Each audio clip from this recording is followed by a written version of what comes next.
Minister's comment is very, very significant, and look at the way he announced the caste census. He said it's going to be a part of the larger census of India, so it's not going to be a separate one. The difference over here is that while the government has all along been maintaining their line that we don't want to divide the people on the basis of caste and creed or religion, because that's not what is mentioned in our constitution, but the way the Congress party has been repeatedly talking about the caste census is divisive in nature. I think today the Union Minister and the government has made it very clear that yes, we've agreed to a caste census, but our agreement on caste census is completely different from what, say, Rahul Gandhi or the Congress party has been talking about. In fact, just yesterday also, when Rahul Gandhi was in Raebareli, recently when he was there for the Bharat Summit in Hyderabad, that is in Telangana, Rahul Gandhi had spoken once again about the caste census. It's also interesting, he had written a letter both to the Himachal as well as to the Telangana Chief Minister, get going as far as the caste census and reservation goes. That was being seen as regressive in nature, that was being seen as divisive in nature by the BJP,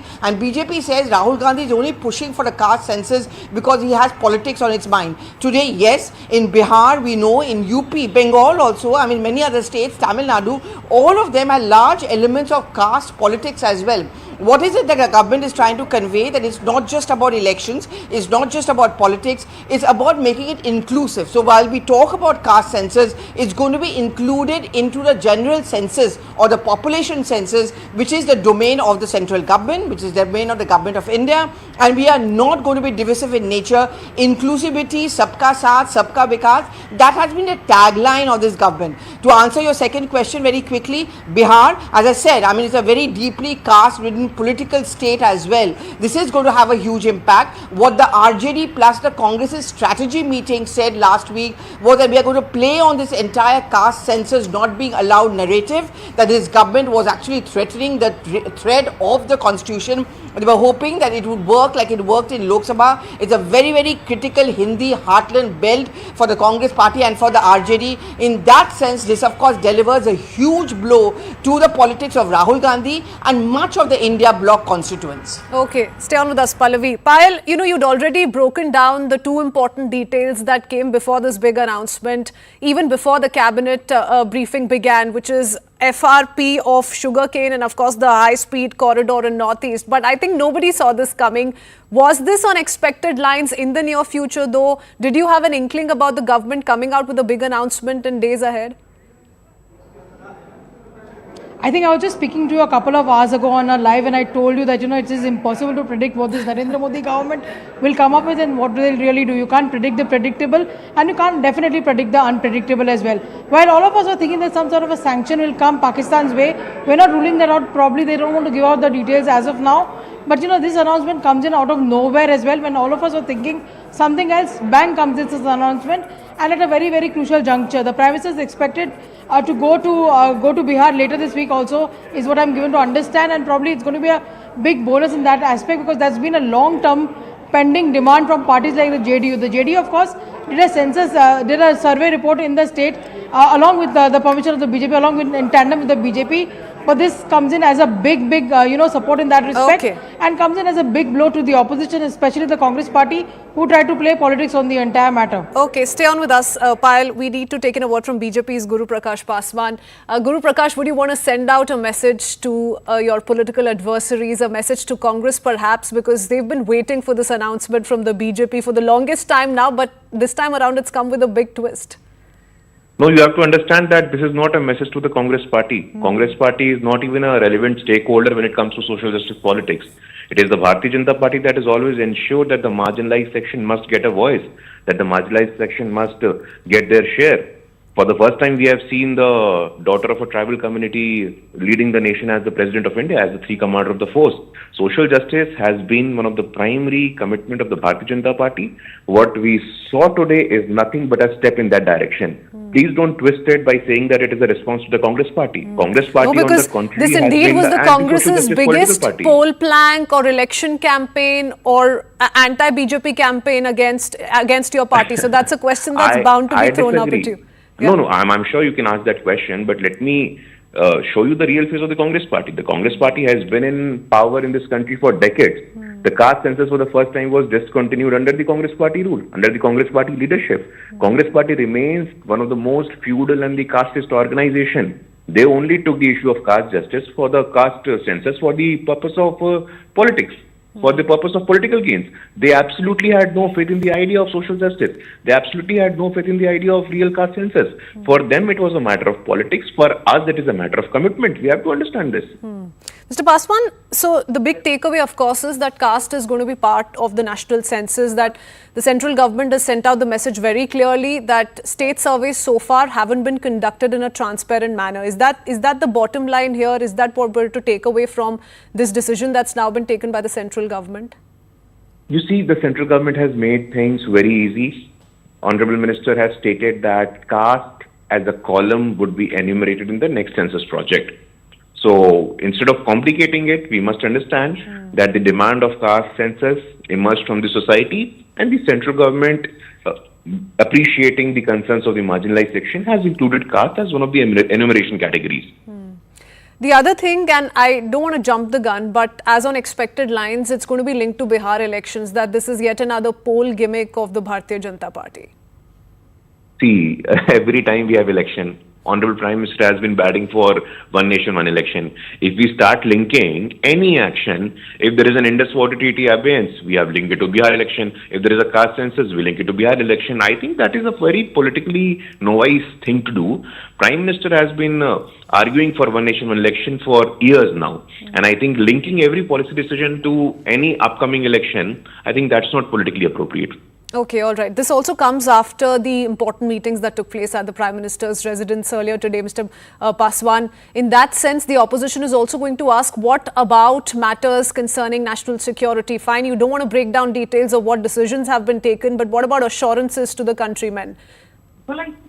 No, see, you are just linking two very different things. National security remains. I'm just playing the devil's advocate because we're still waiting for you have absolute few, right. I'm not saying I'm not linking it to you, ma'am. But we have to understand that the opposition will come out with different statement. But there are two different issues. National security is a different thing. Caste census is a domestic domain. So I don't think further complicating or mixing these two issues would serve any political purpose. Okay, Mr. Paswan, I appreciate you sharing your perspective on that big story coming in. I do want to take in a word quickly from Aman Sharma as well. Aman, you know, we've all been discussing how this did indeed come in as a big surprise. Nobody perhaps saw this coming.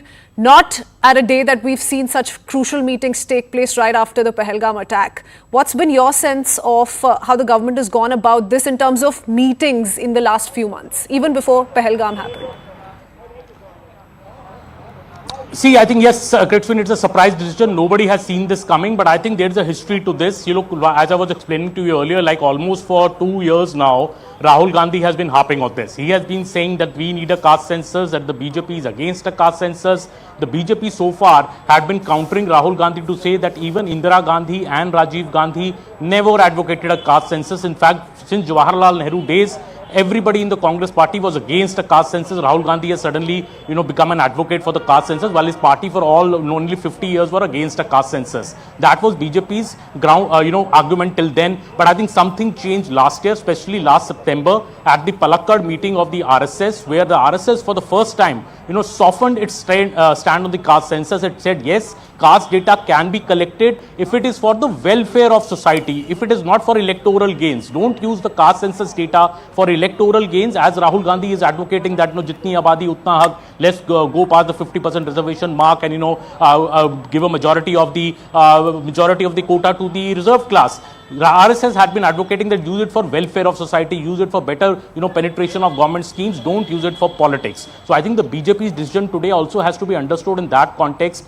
BJP is saying that, look, many states are doing these caste surveys, especially the Congress ruled ones. Karnataka has done one, which is already very, very controversial. Telangana has just done one, and Rahul Gandhi has been pushing whichever state is ruled by the Congress to do this caste survey. Bihar also did one earlier, under Nitish Kumar. So now the BJP is saying that, it is the center subject. Okay, we will do it. We will do a scientific survey. We will do a proper survey. We will do it as a part of the census exercise. And, then we will see what we have to do, what results come out of that. So I think this is also taking out one big issue from the Congress arsenal, which I think has hurt hurt the BJP in the Lok Sabha elections as well. In maybe later also, Congress has been harping on this narrative. In Telangana, especially election, they had harped on this narrative in a big way. It did not work for them in Haryana or Maharashtra. But BJP, I think, sorry for that interruption, Aman. I'm going to quickly have to go across to Mr. Pawan Khera of the Congress. Mr. Pawan Khera, the big decision being taken by the central government, announcement coming in from Union Minister Ashwini Vaishnav. The next population census will include the caste census. Your first thoughts, sir? No, it's interesting. The timing is very interesting. Well, I hope there is some sincerity behind this announcement and it's not just headline management. Okay, but do you reckon with the idea? Do you reckon with the concept? Well, because it's not what the Congress was initially demanding, right? Rahul Gandhi has been demanding it forever. And in fact, we've already implemented it in Telangana, in Karnataka. Himachal has already announced it. Bihar already has it. So, the timing, as I said, is very interesting. Okay. The minister also said, Mr. Pawan Khera, that the idea is that the social fabric should not be left disturbed. But he also took on some of the opposition rule states where a caste census has been carried out and said that it hasn't been carried out in a transparent manner. Well, here is the minister of a government which could not even do the 2021 census. Who are they to accuse us of not doing it right? Okay, now that this announcement has come in and like you rightly pointed out, Rahul Gandhi had been one of those leaders who were demanding this through and through, election after election, rally after rally. Are you going to support the government on this? Well, I can't forget the famous words of Rahul Gandhi, Jati Jangarna ho ke rahegi, and he has been proved right. Okay, all right. So you're absolutely with the government on this. You're saying that this was Rahul Gandhi's demand and the government... I would say the government is with Rahul Gandhi on this. Okay, Mr. Pawan Khera. Appreciate you sharing your thoughts with us here on CNN News 18. That's the first reaction from the Congress coming in as we speak, that this was one of the biggest demands being raised by Rahul Gandhi since a while now.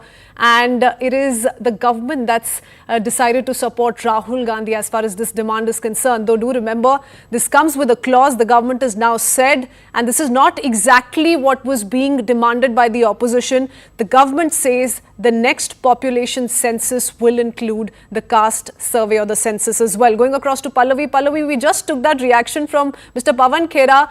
A brief reaction. He didn't want to elaborate much. I think the party is going to be in a wait and watch. But what do you make of that first response coming in? Well, two things. I mean, Udit Raj, who already is a chairperson of the OBC committee of the Congress party, has given the complete credit to Congress. So that's the first reaction coming in. At around 5 p.m., Jairam Ramesh is going to be doing a press conference at the Congress headquarters, and I'm presuming it's going to be about the caste census. And what Mr. Pawan Khera has said, he is the official voice of the Congress. So he essentially is speaking on behalf of the entire Congress party when the credit will be given to Rahul Gandhi. It's of course going to be a credit snatching kind of a narrative coming in from the Congress. For Rahul Gandhi, the politics has been largely about Constitution or Samvidhan khatre mein hai. He used that during the Lok Sabha, that the reason Samvidhan khatre mein hai is not just that the BJP is snatching your rights away, but they're shying away from any reservation as far as the castes are concerned. This government does not. And remember his famous lines inside the parliament. How many of the bureaucrats are there who belong to an OBC or Dalit? I still remember, not this time round, but in the last budget, he had actually raised a question mark over the halwa ceremony, also saying that all those who are standing there during the halwa ceremony and surrounding the finance minister, none of them are Dalits or OBCs. That's the extent to which he would take his caste politics narrative to. So therefore the Congress today will certainly snatch credit for this. They'll say it was a relentless pressure on the BJP, on the central government, which made them speak about a caste census, even if it's within the larger ambit of the population census. Okay, two reactions on record at least, both giving the credit entirely to the Congress. Udit Raj and Pawan Khera both have credited the Congress for this big announcement by the central government. I do want to take in a Samajwadi Party perspective as well. Mr. Vivek Salas joins us on the broadcast. Mr. Salas, how do you look at this big announcement coming in from the centre? Yes, I think what I feel that it's a victory of the India bloc. Definitely, Rahul Gandhi ji was always in favor of the caste census, so was Mr. Akhilesh Yadav. We had a slogan also saying, "Jiski jitni sankhya bhari, utni uski hissedari." So we were all about, it was all about the caste census. I think the Prime Minister has taken a good step, but we feel that it is the pressure of the opposition that made him do so. Even the Bihar election that are on head, I think it's a political move by the Prime Minister, because if the caste census wouldn't have been done, I think the BJP wouldn't have even scored a single seat. They wouldn't have opened their account in Bihar. That was it. But I think at the end of the day, it's a victory of the India bloc, Samajwadi Party and the Congress Party, definitely. Okay, but was the India bloc in favor of census being part of the national census, Mr. Silas? The national census too has to be done. That is equally important as well, you know, because any developing country, if we have to be developed by 2047, what the Honorable Prime Minister says, we need our data. The database has to be there, and we have to go through it to reach our goal. So that's nothing very substantial.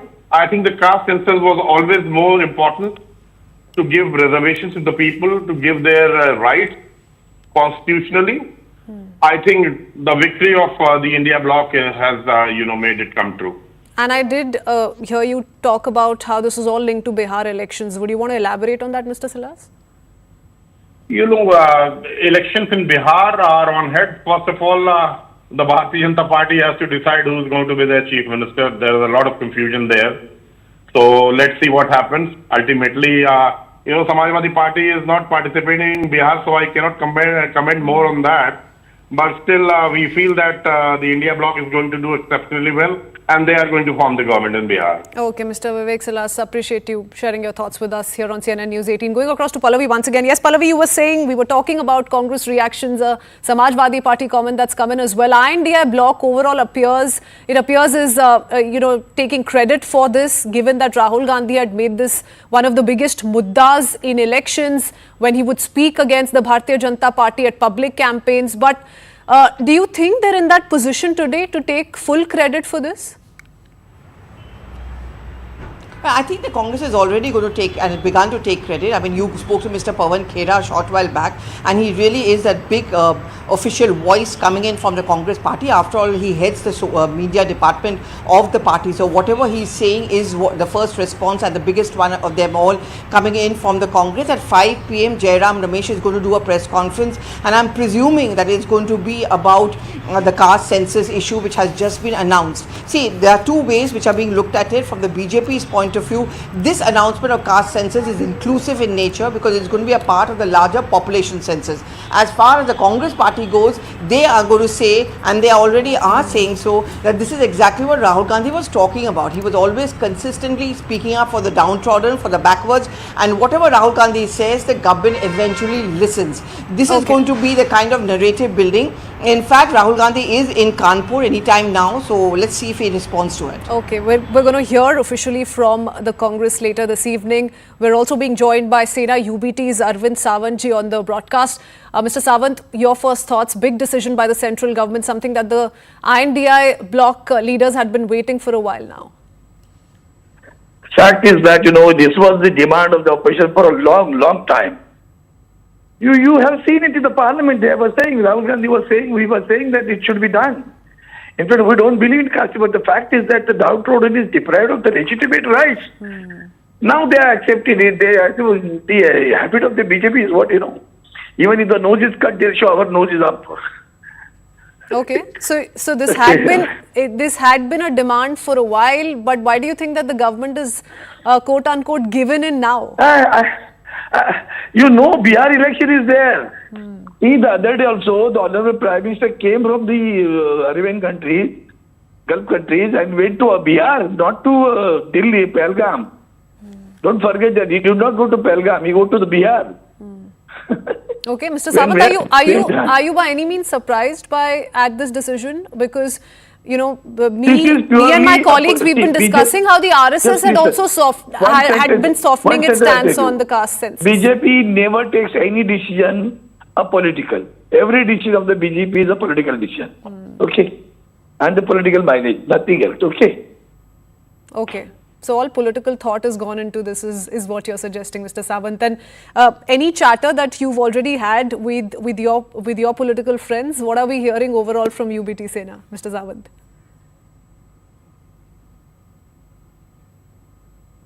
Okay, seem to have lost that line with Mr. Arvind Sawant of the Sena UBT. All in all, the INDI bloc welcoming the decision, not just welcoming the decision, giving Rahul Gandhi the biggest credit for the Modi government finally making this announcement on the caste census. I do want to go across to Aman Sharma as well. Aman, you know, I did take in a word from Mr. Sawant on what he made of this and if at all he was surprised given how the RSS had also been softening its stance on this. The last few months we'd seen a change in the manner in which the RSS gave answers or responded to the entire debate. But for the Bharatiya Janata Party, now that these comments have come in, giving full credit to Rahul Gandhi, the Congress, the INDI cause as far as caste census is concerned, what are the reactions that have come in from the BJP so far?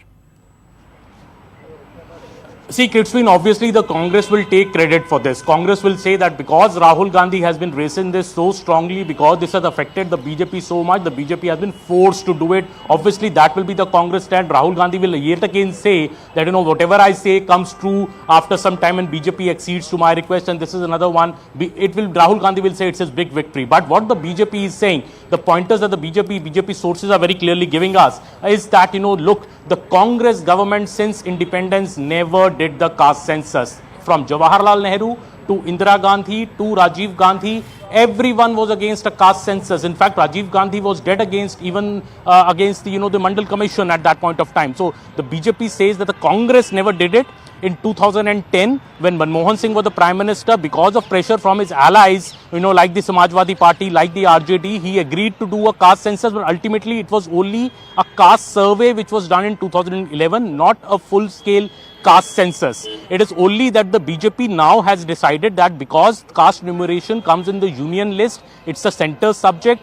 The center feels, the BJP feels that a state like Bihar may have done a good caste survey, but states like Telangana and Karnataka have not done a good job. It's completely unscientific how they've done. That is why the center has now decided. That is what Mr. Vaishnav is saying. That is what the BJP is saying, to do a full-scale caste census, which will be a part of the main census of 2021, which is delayed due to COVID. Whenever the main census happens alongside, there will be a caste census as well, and this will be used for social welfare, so that benefits reach people even more pointedly to whom they which are deserved by them. And as I was mentioning earlier, the RSS push to this is very, very significant, because in September at the Palakkad meeting, the RSS for the first time had softened its stance on a caste census. It has said you can do a caste count, but do not use it for politics, use it for social welfare. And similar is the language that has been used by BJP also today. Very interestingly, it is saying it is using it for social welfare. Yesterday only, Mohan Bhagwat, the RSS chief, had met Prime Minister Narendra Modi for over an hour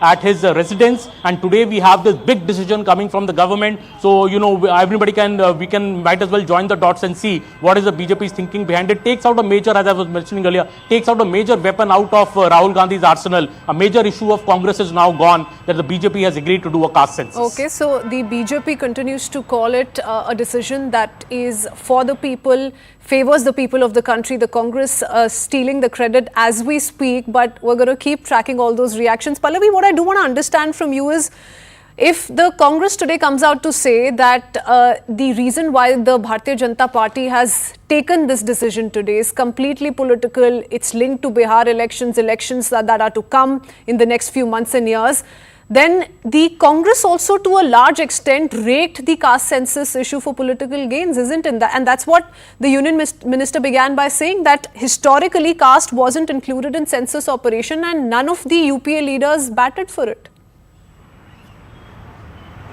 Absolutely. In fact, the details which are already being put out by way of government sources and even otherwise is essentially accusing the Congress party of double speak. That when you had been in power for over 15 to 20 years, you've had your chief prime ministers from Rajiv Gandhi to Indira Gandhi, Dr. Manmohan Singh. What was really stopping you from including caste census? The reason why it was not done is because at that point of time, perhaps the Congress leadership never really understood the importance of it. And the second important thing is Rahul Gandhi, after consistent electoral losses, wants that one issue in which he wants to project himself as the messiah of the downtrodden, as the backwards. So it's not that he feels for the OBCs or for the Dalits, he's actually using them as an electoral card. And therefore this entire point which was being made by the Union Minister Ashwini Vaishnav at the press conference is very significant. He said that we think that the Congress party talking about caste census was divisive in nature because it wanted to divide people along caste lines. Therefore, we are talking about a caste census that approval has been given by the cabinet,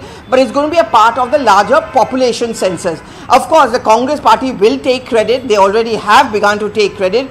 Most of the parties which are a part of the India bloc, Samajwadi Party, the RJD, the Congress party, and I would say also the DMK, for them this caste dynamics of politics really matters, which is why they would want to look at it as a game changer, and which is why they would certainly want to take credit. Come 5 p.m. Jairam Ramesh's press conference, I wouldn't be too surprised that it's going to be largely devoted to giving a credit to Rahul Gandhi and of course seeking that kind of a credit for himself and the Congress. And since one of the most prominent things we're hearing from several Congress leaders is how Bihar elections has a lot to do with it, Aman, how much of a role do you think JDU must have played, if at all? Well, the JDU will also claim victory. JDU will say, Kritsween, that this is because of Nitish Kumar's, push. This is because of Nitish Kumar's thinking that, this caste census decision has come about. I remember that scene once that, when Nitish Kumar and Tejashwi Yadav and all the Bihar parties had come to the PMO with the representation many years back to Prime Minister Narendra Modi saying that a caste census should be done. The BJP did not agree at that point of time. Nitish Kumar, while in Bihar, he did a caste survey of his own, and on the state level. That was perhaps the first caste survey done by a state itself on its own level, and that was that the BJP is now admitting that was a very good caste survey, and that is why the BJP is now saying we'll do a caste census. Obviously, this gives a big fillip to the NDA, the Nitish Kumar BJP coalition in Bihar, because Bihar is a state driven by caste politics. If you'll do a caste survey, and mind you, if you start a caste census just before the Bihar elections, which are still a few months away, it could work like magic for the BJP in those elections as well. That is the feeling I'm getting from the BJP, that this is a winner-win kind of a formula, that announcing a caste census, because there also the Tejashwi Yadav has been harping, Congress has been harping in Bihar that the centre is not agreeing to a caste census. So I think a big political agenda in the Bihar election has also been addressed by the BJP with this big surprise step which has been taken today, amidst all the Pahalgam chatter that we were thinking that there will be some decision around Pakistan, but the BJP has made a big political decision by the CCPA, which met after a long time. So you already pointed out that the RJD or the JDU, I beg your pardon, is going to be taking as much credit for this, but let's take in a perspective from the RJD as well. Shakti Yadav ji joins us on the broadcast. Shakti Yadav ji, कैसे देखते हैं? बहुत बड़ा मुद्दा रहा है बिहार में भी, आपकी पार्टी हो, कांग्रेस पार्टी हो, कास्ट सेंसस एक बड़ा डिमांड था और वो आज पूरा कर दिया गया है. सेंट्रल गवर्नमेंट की तरफ से अनाउंसमेंट आ गई है सर. देखिए,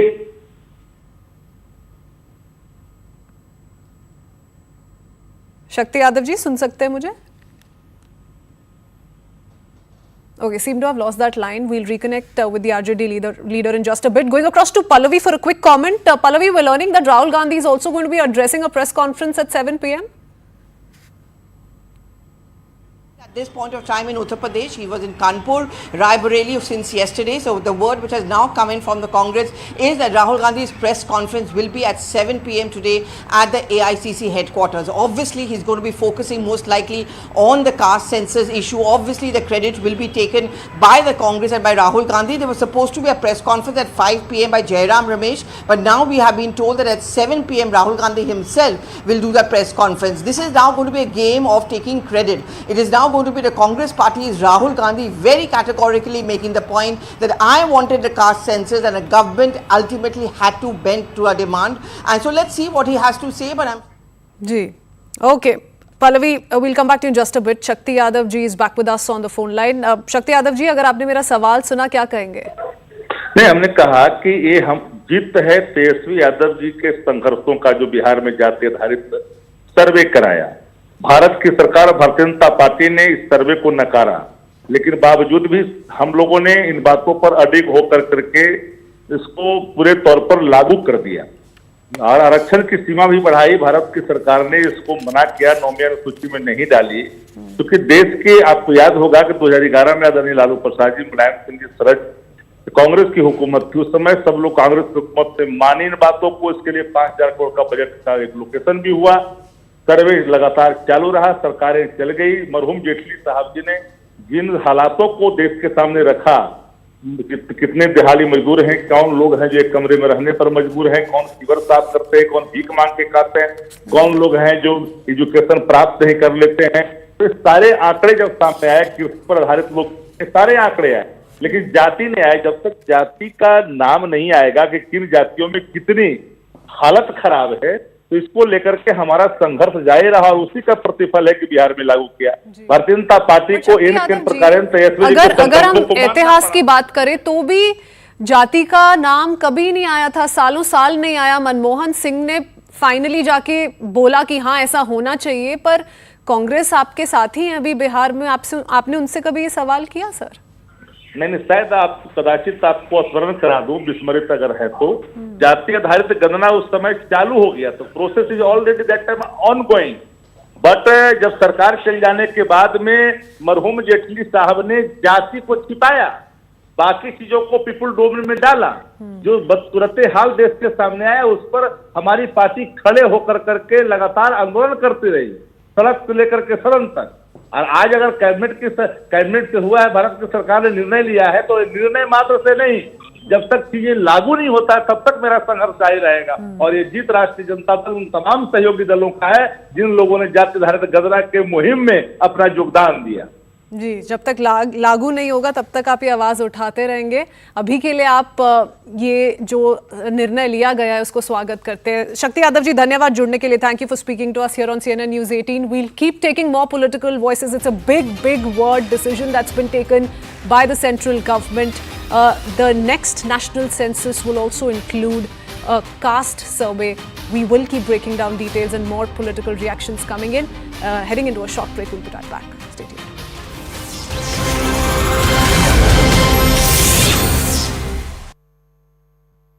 माही sir,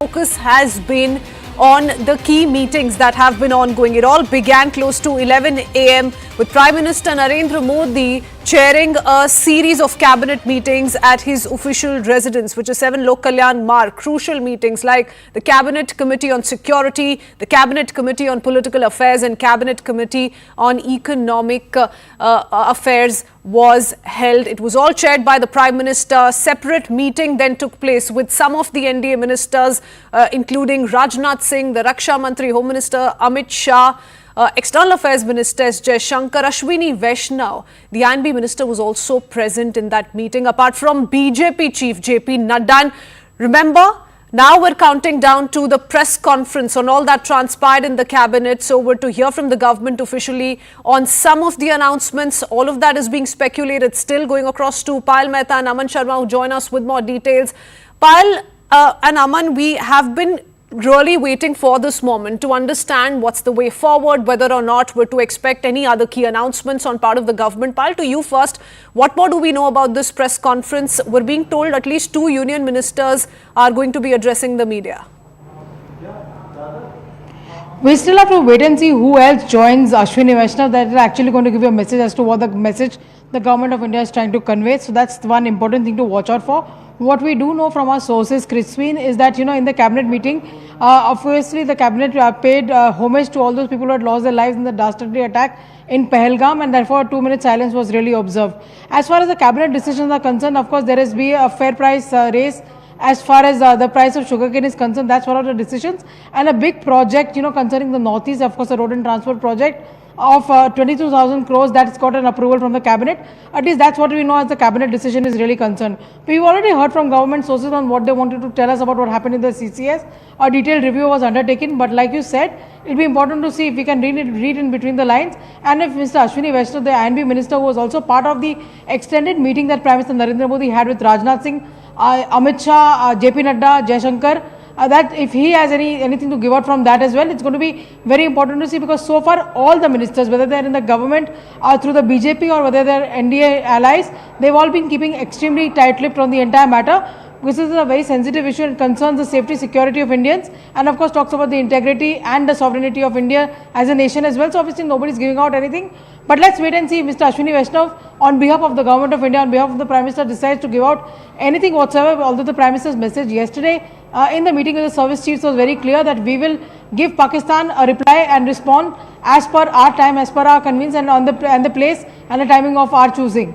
Okay, Payal, stay on with us. So, Cabinet observing 2 minutes of silence for the Pahalgam attack is what Payal is telling us. Aman, to you next.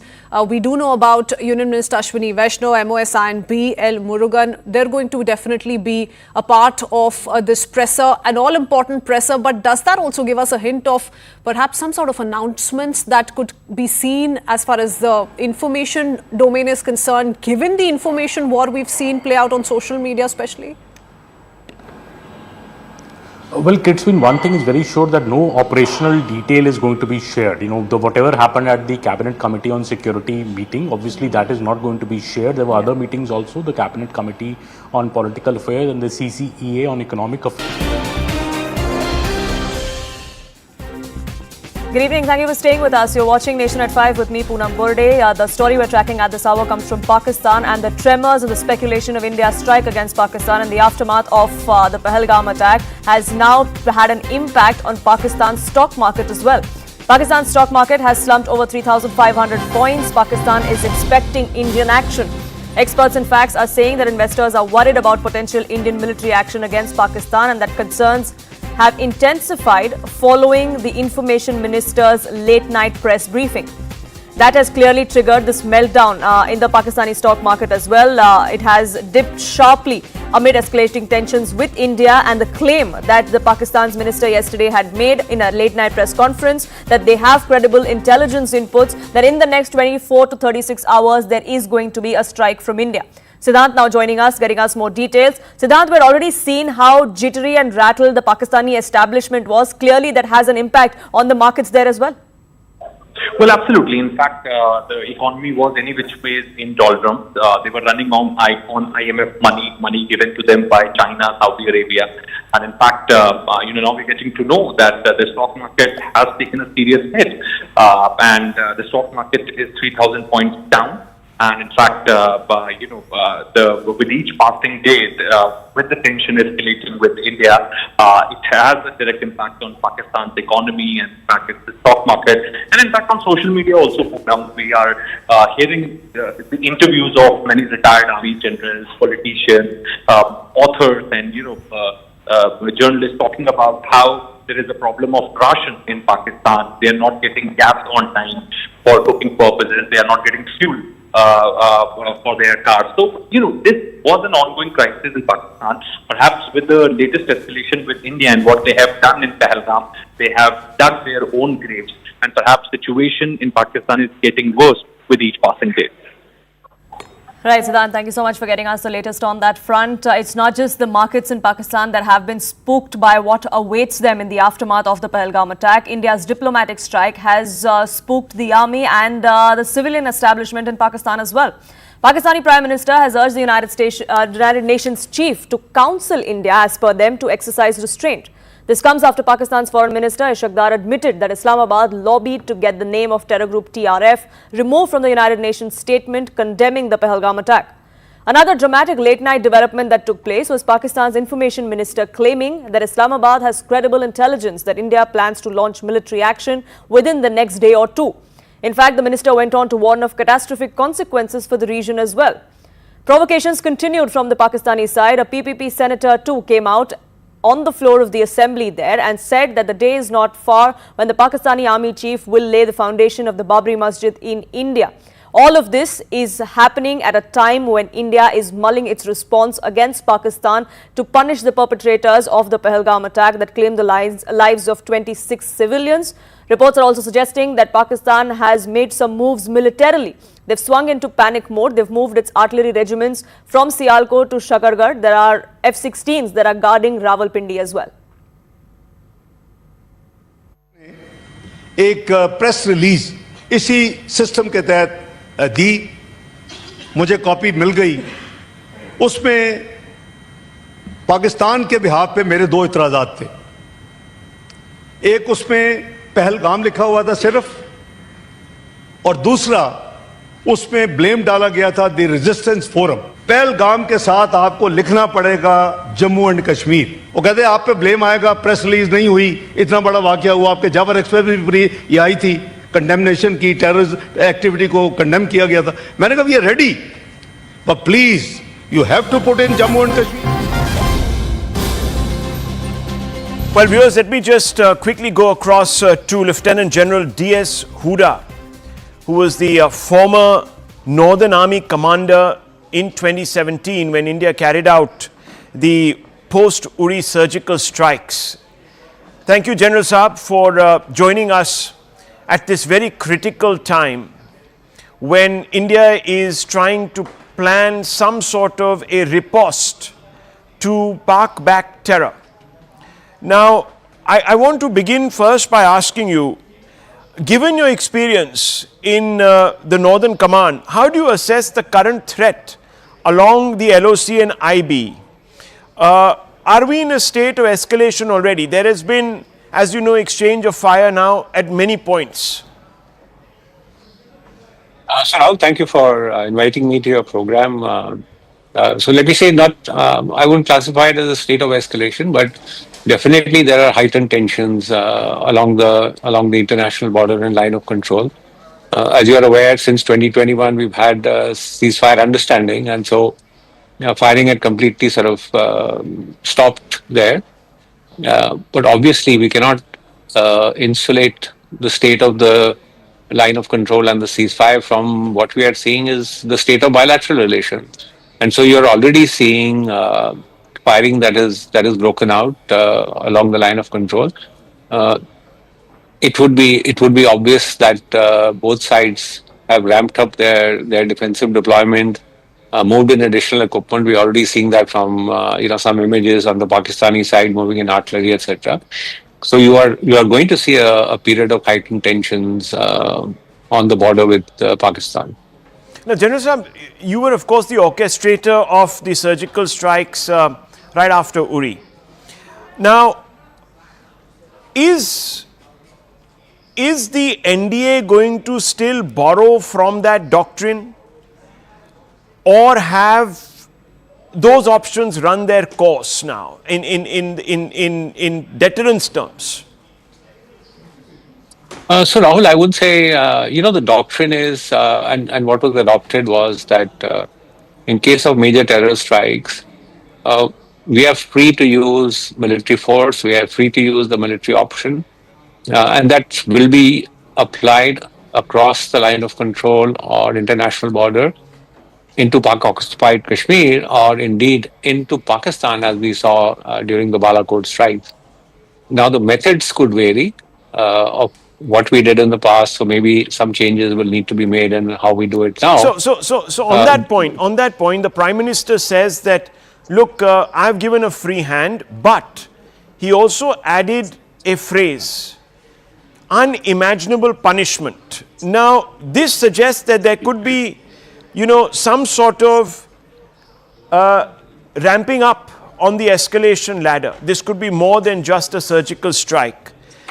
Now, is this really possible, especially with both sides maintaining high alert levels? Of course, it's possible. We have capable military forces, Army, Air Force, and Navy. I would agree that the manner in which this massacre was carried out possibly will demand a more escalatory step than what was done in the past. Now, how exactly it will be done is obviously up to the military to decide in conjunction with the political leadership. But you could definitely see something more than what had happened in 2016. In fact, even between 2016 and 2019, now if you see, nobody thought that air power would be used, because air power is considered escalatory. And this air power was used not in Pak-occupied Kashmir, but in a camp which was located in Pakistan. And it could well be that steps that are contemplated now. As far as readiness is concerned, yes, there is readiness on both sides.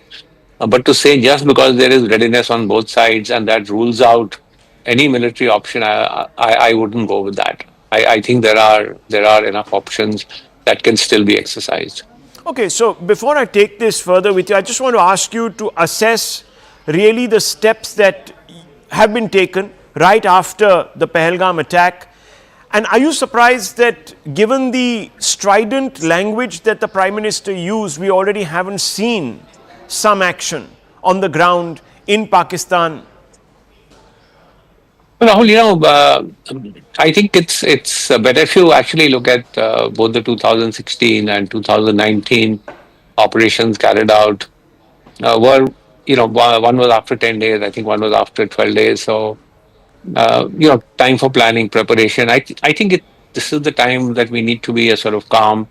Look at what the situation is. You yourselves have said that both sides are expecting something, particularly on the Pakistan side. So let's not give it a sort of a time frame.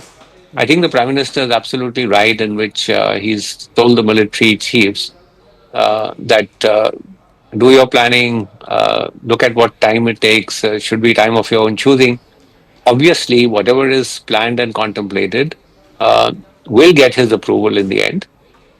When we say military has a free hand, it's in terms of planning, it's in terms of preparation, it's in terms of what's an appropriate time to decide. But the final sort of go ahead will come from him.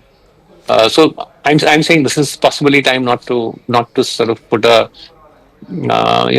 put hours or minutes on it and just let the military decide. But let me ask you, how central is the kinetic option to the other options that can be considered? For example, you could have covert operations, you could have cyber operations, you could have strategic sabotage. But do you believe that those will not be enough in this situation, and that kinetic option must be considered if we want to restore deterrence upon Pakistan? So Rahul, what you talked about can also be done. Cyber operations, for example, there is an element of deniability, and so you could say that don't necessarily have to say that we have done it.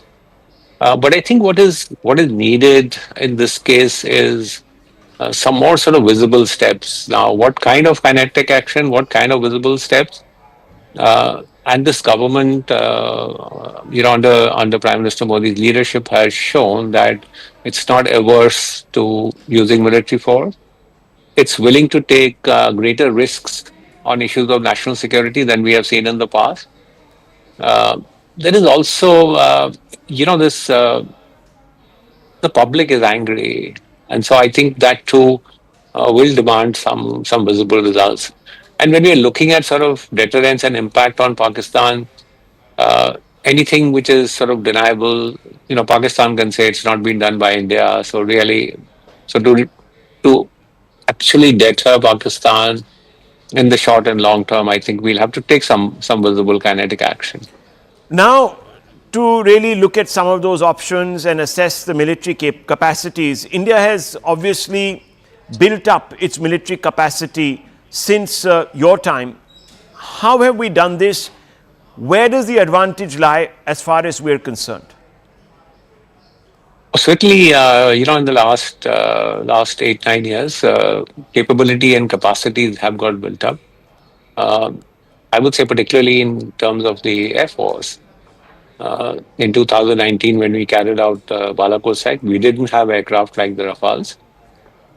We didn't have such a potent air defense system like the S-400, which can keep our airspace safe as well as keep Pakistani aircraft away from us.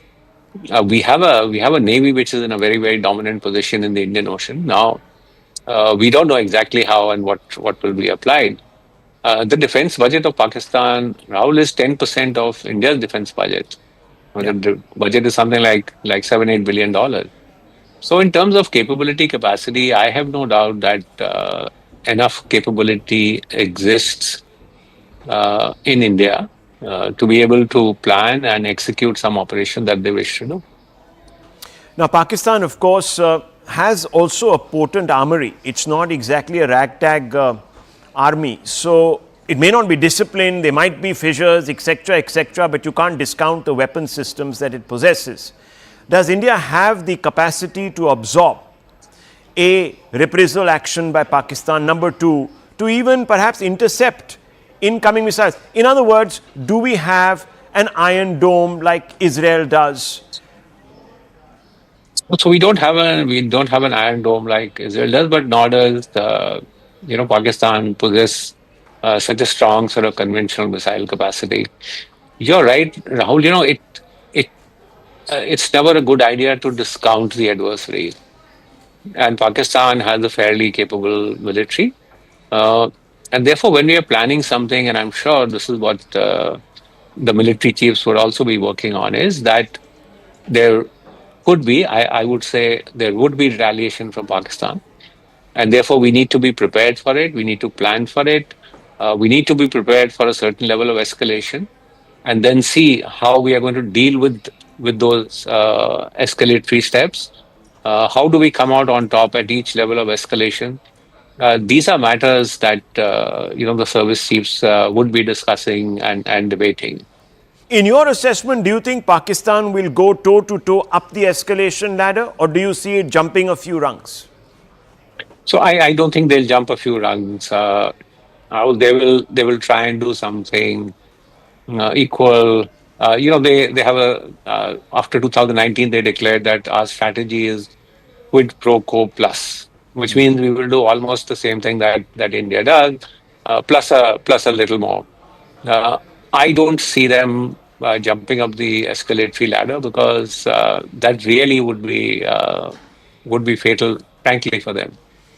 I want to ask you this because this unfortunate carnage took place. Now, do you believe our current intelligence and border surveillance mechanisms are adequate to prevent such infiltration-based attacks? This is a key concern now.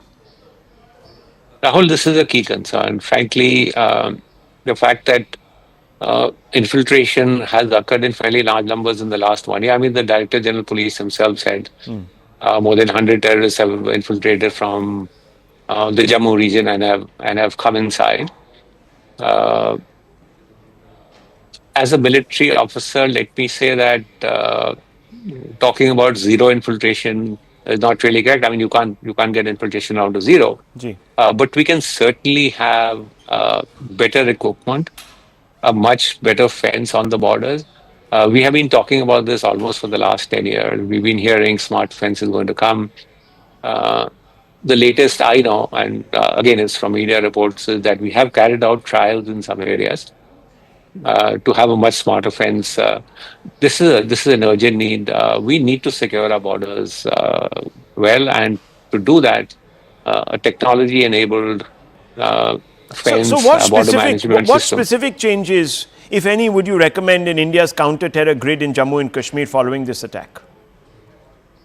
Look, I think the counter-terror grid is fairly strong, particularly within Jammu and Kashmir.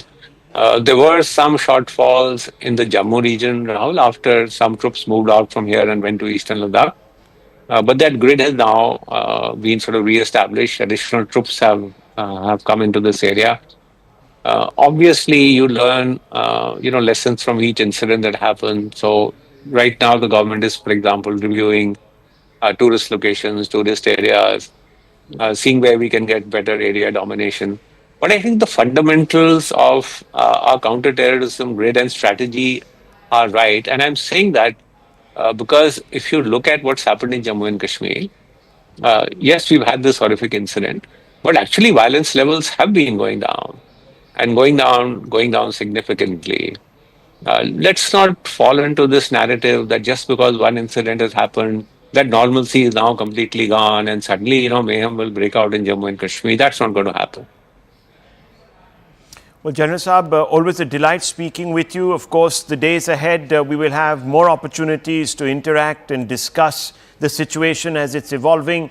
Let's hope that whatever we do will mean that we will actually come up trumps, and perhaps Pakistan's ability to hit back will be degraded enough so they're deterred. Thank you very much. Thank you. Thank you, Rahul. Thank you. Pleasure to be here. Thank you.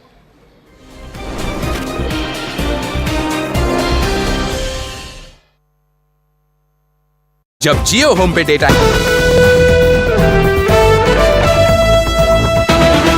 focus has been on the key meetings that have been ongoing. It all began close to 11 a.m. with Prime Minister Narendra Modi chairing a series of cabinet meetings at his official residence, which is 7 Lok Kalyan Marg. Crucial meetings like the Cabinet Committee on Security, the Cabinet Committee on Political Affairs and Cabinet Committee on Economic Affairs was held. It was all chaired by the Prime Minister. Separate meeting then took place with some of the NDA ministers, including Rajnath Singh, the Raksha Mantri, Home Minister Amit Shah, External Affairs Minister S. Jaishankar, Ashwini Vaishnav, the INB Minister, was also present in that meeting, apart from BJP Chief JP Nadda. And remember, now we're counting down to the press conference on all that transpired in the cabinet. So we're to hear from the government officially on some of the announcements. All of that is being speculated, still going across to Payal Mehta and Aman Sharma, who join us with more details. Payal and Aman, we have been really waiting for this moment to understand what's the way forward, whether or not we're to expect any other key announcements on part of the government. Payal, to you first, what more do we know about this press conference? We're being told at least 2 union ministers are going to be addressing the media. We still have to wait and see who else joins Ashwini Vaishnav. That is actually going to give you a message as to what the message the government of India is trying to convey. So that's one important thing to watch out for. What we do know from our sources, Crispin, is that, in the cabinet meeting, obviously the cabinet paid homage to all those people who had lost their lives in the dastardly attack in Pahalgam, and therefore a 2-minute silence was really observed. As far as the cabinet decisions are concerned, of course, there has been a fair price race. As far as the price of sugarcane is concerned, that's one of the decisions. And a big project, concerning the Northeast, of course, a road and transport project of 22,000 crores, that's got an approval from the cabinet. At least that's what we know as the cabinet decision is really concerned. We've already heard from government sources on what they wanted to tell us about what happened in the CCS. A detailed review was undertaken, but like you said, it'll be important to see if we can read in between the lines, and if Mr. Ashwini Vaishnav, the INB minister, who was also part of the extended meeting that Prime Minister Narendra Modi had with Rajnath Singh, Amit Shah, JP Nadda, Jaishankar, that if he has anything to give out from that as well, it's going to be very important to see, because so far all the ministers, whether they're in the government through the BJP or whether they're NDA allies, they've all been keeping extremely tight-lipped on the entire matter. This is a very sensitive issue and concerns the safety, security of Indians, and of course talks about the integrity and the sovereignty of India as a nation as well. So obviously nobody's giving out anything, but let's wait and see. Mr. Ashwini Vaishnav, on behalf of the government of India.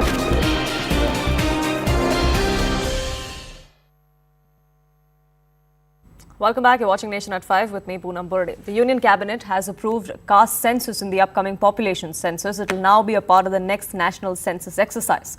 Union INB Minister Ashwini Vaishnav, during a cabinet briefing just a short while ago, announced the government's decision. He emphasized that census is a union subject, and under the constitution, it is only the central government that can conduct it. He criticized some states for conducting caste surveys. He said they were non-transparent, politically motivated, and completely unscientific. Vaishnav also accused the Congress and its India alliance of using caste census as a political tool. He said that the previous UPA governments had failed to conduct a proper caste census. Meanwhile, the Congress has jumped to claim credit. They claim it's Rahul Gandhi and his insistence and persistence on the issue that the government has agreed to conduct a caste census.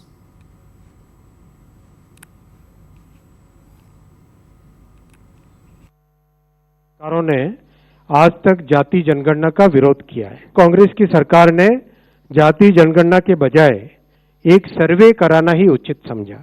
उस सर्वे को सभी SECC के नाम से जानते हैं। इस सब के बावजूद कांग्रेस और इंडी गठबंधन के दलों ने जाति जनगणना के विषय को केवल अपने राजनीतिक लाभ के लिए उपयोग किया और यह सुनिश्चित करते हुए कि हमारा सामाजिक ताना बाना राजनीति के दबाव में न आए, जातियों की गणना एक सर्वे के स्थान पर मूल जनगणना में ही सम्मिलित होनी चाहिए। इससे यह सुनिश्चित होगा कि समाज आर्थिक और सामाजिक दृष्टि से मजबूत होगा और देश की प्रगति भी निर्बाध चलती रहेगी। प्रधानमंत्री श्री नरेंद्र मोदी जी के नेतृत्व में राजनीतिक विषयों की कैबिनेट समिति ने यह निर्णय लिया है कि जातियों की गणना को आने वाली जनगणना में सम्मिलित किया जाए। My colleagues Payal, Pallavi and Aman join us on this broadcast, getting us more perspective. Payal, you were there at that cabinet briefing when the decision was announced by the INB Minister. Ashwini Vaishnav also going on to make it clear that all sorts of other surveys that have been conducted by states, including 2 Congress states of Karnataka and Telangana that made this survey public recently, they're all unscientific, they're non-transparent, which is why the centre is now going to undertake this exercise. Yes, there was of course immense pressure being built on the centre with various political parties asking for the caste census to take place. Their own alliance partners wanted caste census, including those in Bihar as well.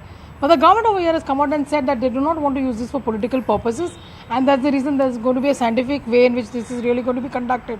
A throwback to what Aman was telling us earlier about the RSS chief saying that there is nothing wrong in having a caste census as long as it is not used for political purposes as well. So that is something which is very important given the fact that you have Bihar elections coming up in a few months from now, and that's going to be paying rich dividends.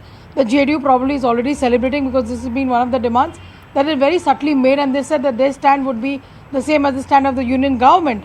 Having said that, this also makes you think whether this was also the center point of discussion between the Prime Minister and of course the RSS chief who went to meet him yesterday as well, because all of us were speculating probably it could be on Pahalgam, could be on the impending elections of the BJP organization. But this has been one demand which has been made for a very long time, and obviously by this way the government has actually tried to embarrass the opposition party, saying that you use this for political gains and political purposes, but we want to do it for the welfare of the communities and the country. Absolutely, that's the narrative that the government is sticking to. But Pallavi, as far as the Congress is concerned and all of its allies, for them, this is a moment to celebrate. For them, this is a moment to take credit, because Rahul Gandhi specifically has been leading the charge of the Congress party and of the alliance as a whole, wanting a caste census. Well, absolutely, and which is why Rahul Gandhi himself, when he comes back from Kanpur in a short while from now at 7 p.m, will be doing that press conference at the AICC headquarters. Till now, no response has come in from him as far as the announcement is concerned. He just put out pictures of his meeting up with the victim's family in Kanpur. But I'm just going by the tweet which has been put out by Jairam Ramesh, Der Aaye Durust Aaye, which means that the Congress is of course going to be giving credit to Rahul Gandhi. To be also very honest, Poonam, if we at least for the last 1 year or so, if there has been one issue which has been the fulcrum of Rahul Gandhi's politics, it has been the issue of the caste census. He's always accused his government of being a kind of soot boot ki sarkar, where it doesn't really care as far as the backwards or the OBCs or the Dalits are concerned. It only cares for the rich people, and therefore he made this his clarion cry, which worked to a certain extent, I would say, for the India bloc in the Lok Sabha elections, but it did not click for them as far as the Maharashtra elections are concerned, Haryana and so on and so forth. But in Bihar, certainly he would try to use it. Whether it works or not is something I guess we'll have to wait for. But today is a day of snatching credit by the Congress party. The Congress top leadership is already giving it to Rahul Gandhi. Rahul Gandhi is going to give it to himself and to the Congress party, because he recently wrote a letter to the Himachal CM, to Telangana CM, and he was very upset with the Karnataka Chief Minister for not making caste census a reality. So certainly I wouldn't be surprised that 7 p.m. press conference of Rahul Gandhi will be about the fact that finally the Prime Minister had to listen to us and bend under our pressure that there should be a caste census. Well, the politics on the sidelines will continue, but Aman, the question is, when is the census going to be conducted? It was meant to be conducted in 2021. It was delayed because of COVID, and it's been 4 years since. There has been no decision or a timeline that has been set. Now that the government has made this announcement, are we looking at a timeline or are we looking at any details that could come out of when the exercise is actually conducted?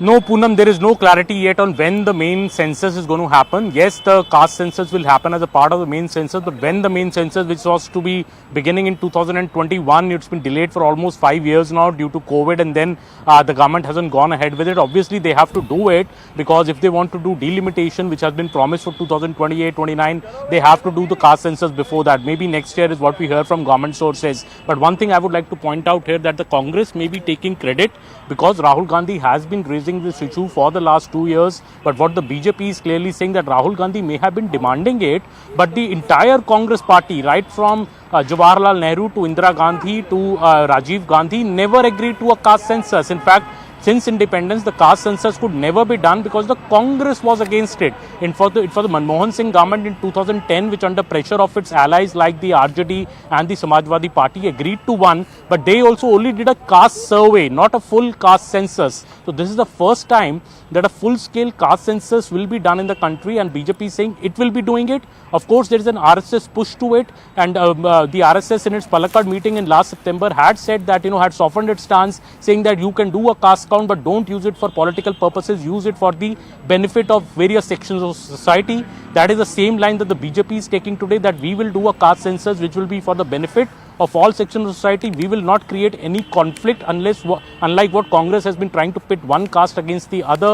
They are citing the example of the 10% EWS reservation that the BJP had done earlier without creating any conflict in society. So the BJP is clearly saying that Congress is double-faced, hypocritical. It never did a caste census on its own, but Rahul Gandhi kept demanding it, and now it is the BJP government itself, Modi government, which has taken this big decision today. All the allies in Bihar, the JDU, the LJP, Chirag Paswan has also put out a message praising the Prime Minister for it. So the Bihar elections, I think the BJP has got an ace up its sleeve by announcing a caste census. How it will impact the elections in Bihar, we'll have to wait and watch. But I thank you all three for joining us here on this edition with your inputs. Let's listen into some reactions that have poured in after this announcement came to the fore following a cabinet meeting. The big decision being taken by the central government, announcement coming in from Union Minister Ashwini Vaishnaw. The next population census will include the caste census. Your first thoughts, sir? No, it's interesting. The timing is very interesting. Well, I hope there is some sincerity behind this announcement and it's not just headline management. Okay, but do you reckon with the idea? Do you reckon with the concept? Well, because it's not what the Congress was initially demanding, right? Rahul Gandhi has been demanding it forever. And in fact, we've already implemented it in Telangana, in Karnataka. Himachal has already announced it. Bihar already has it. So, the timing, as I said, is very interesting. Okay. The minister also said, Mr. Pawan Khera, that the idea is that the social fabric should not be left disturbed. But he also took on some of the opposition ruled states where a caste census has been carried out and said that it hasn't been carried out in a transparent manner. Well, here is the minister of a government which could not even do the 2021 census. Who are they to accuse us of not doing it right? Okay, now that this announcement has come in and like you rightly pointed out, Rahul Gandhi had been one of those leaders who were demanding this through and through, election after election, rally after rally. Are you going to support the government on this? Well, I can't forget the famous words of Rahul Gandhi, Jati Jangarna ho ke rahegi, and he has been proved right. Okay, all right. So you're absolutely with the government on this. You're saying that this was Rahul Gandhi's demand and the government... I would say the government is with Rahul Gandhi on this. Mr. Sawant, your first thoughts. Big decision by the central government, something that the INDI bloc leaders had been waiting for a while now. Fact is that, this was the demand of the opposition for a long time. You have seen it in the parliament. They were saying, Rahul Gandhi was saying, we were saying that it should be done. In fact, we don't believe in caste, but the fact is that the downtrodden is deprived of the legitimate rights. Now they are accepting it. The habit of the BJP is what, even if the nose is cut, they'll show our nose is up. Okay, so this had been a demand for a while, but why do you think that the government is quote unquote given in now? Bihar election is there. See, the other day also, the Honorable Prime Minister came from the Arabian countries, Gulf countries, and went to Bihar, not to Delhi, Pahalgam. Don't forget that he did not go to Pahalgam; he go to the Bihar. Okay, Mr. Sawant, are you by any means surprised at this decision? Because me and my colleagues, we've been discussing how the RSS had also had been softening its stance on the caste census. BJP never takes any decision political. Every decision of the BJP is a political decision. Okay, and the political mileage, nothing else. Okay. शक्ति यादव जी कैसे देखते हैं? बहुत बड़ा मुद्दा रहा है बिहार में भी, आपकी पार्टी हो, कांग्रेस पार्टी हो, कास्ट सेंसस एक बड़ा डिमांड था और वो आज पूरा कर दिया गया है सेंट्रल गवर्नमेंट की तरफ से। हमने कहा कि ये हम जीत है तेजस्वी यादव जी के संघर्षों का जो बिहार में जाति आधारित सर्वे कराया। भारत की सरकार भारतीय जनता पार्टी ने इस सर्वे को नकारा, लेकिन बावजूद भी हम लोगों ने इन बातों पर अडिग होकर करके इसको पूरे तौर पर लागू कर दिया और आरक्षण की सीमा भी बढ़ाई। भारत की सरकार ने इसको मना किया, नौमिया सूची में नहीं डाली, क्योंकि देश के आपको Shifting focus now to Pahalgam and some breaking inputs that are now coming in. This is what we've gathered from our sources within the intelligence agencies, that the Pakistani army is on high alert.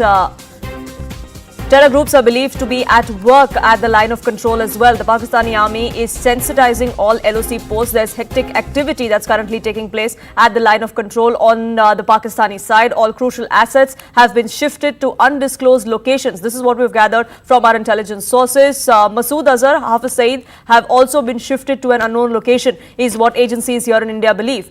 My colleague Ishan joining us, getting us more details. What more can you tell us, Ishan? Well, what we have been told, and editor Manoj Gupta has been told, is that the Pakistan army is on high alert. What the intel sources are suggesting is that they are working with these groups, are now working with the army at the line of control, and that's why you're seeing less movement of them on the line of control.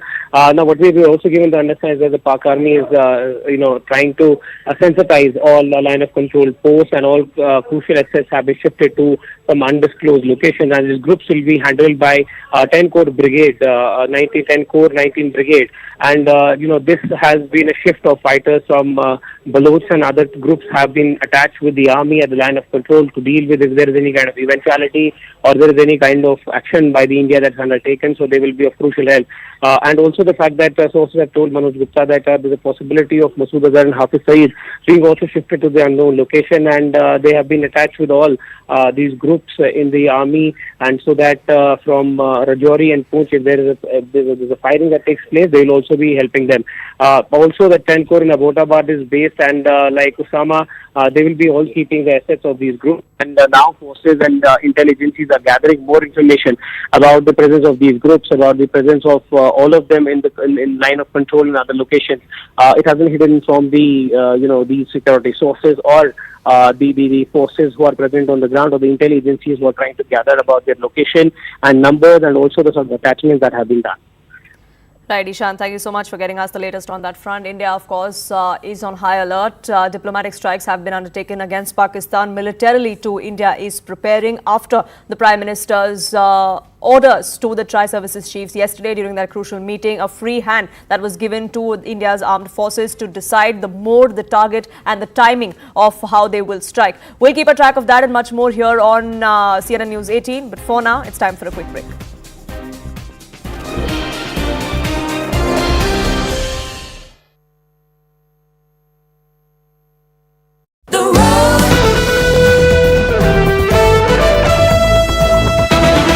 Focus has been on the key meetings that have been ongoing. It all began close to 11 a.m. with Prime Minister Narendra Modi chairing a series of cabinet meetings at his official residence, which is 7 Lok Kalyan Marg. Crucial meetings like the Cabinet Committee on Security, the Cabinet Committee on Political Affairs and Cabinet Committee on Economic Affairs was held. It was all chaired by the Prime Minister. Separate meeting then took place with some of the NDA ministers, including Rajnath Singh, the Raksha Mantri, Home Minister Amit Shah, External Affairs Minister S. Jaishankar, Ashwini Vaishnav. The INB Minister was also present in that meeting, apart from BJP Chief JP Nadda.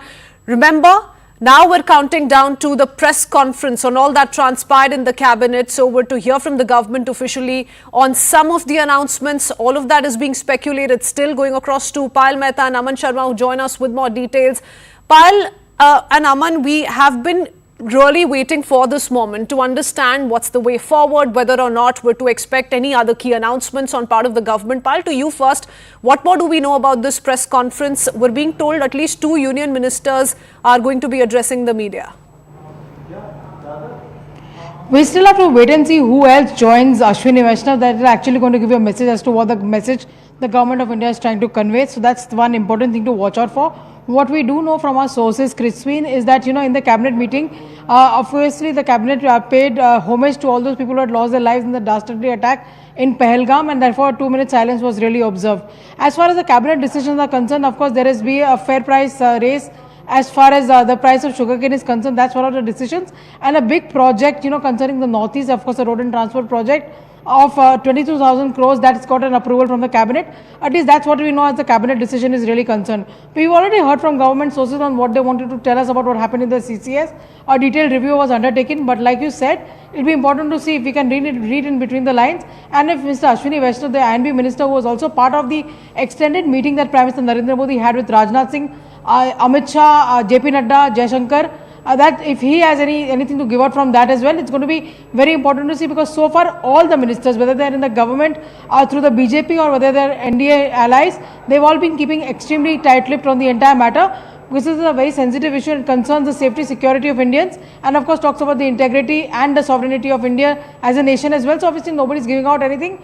But let's wait and see if Mr. Ashwini Vaishnav, on behalf of the government of India, on behalf of the Prime Minister, decides to give out anything whatsoever. Although the Prime Minister's message yesterday in the meeting with the service chiefs was very clear that we will give Pakistan a reply and respond as per our time, as per our convenience, and on the place and the timing of our choosing.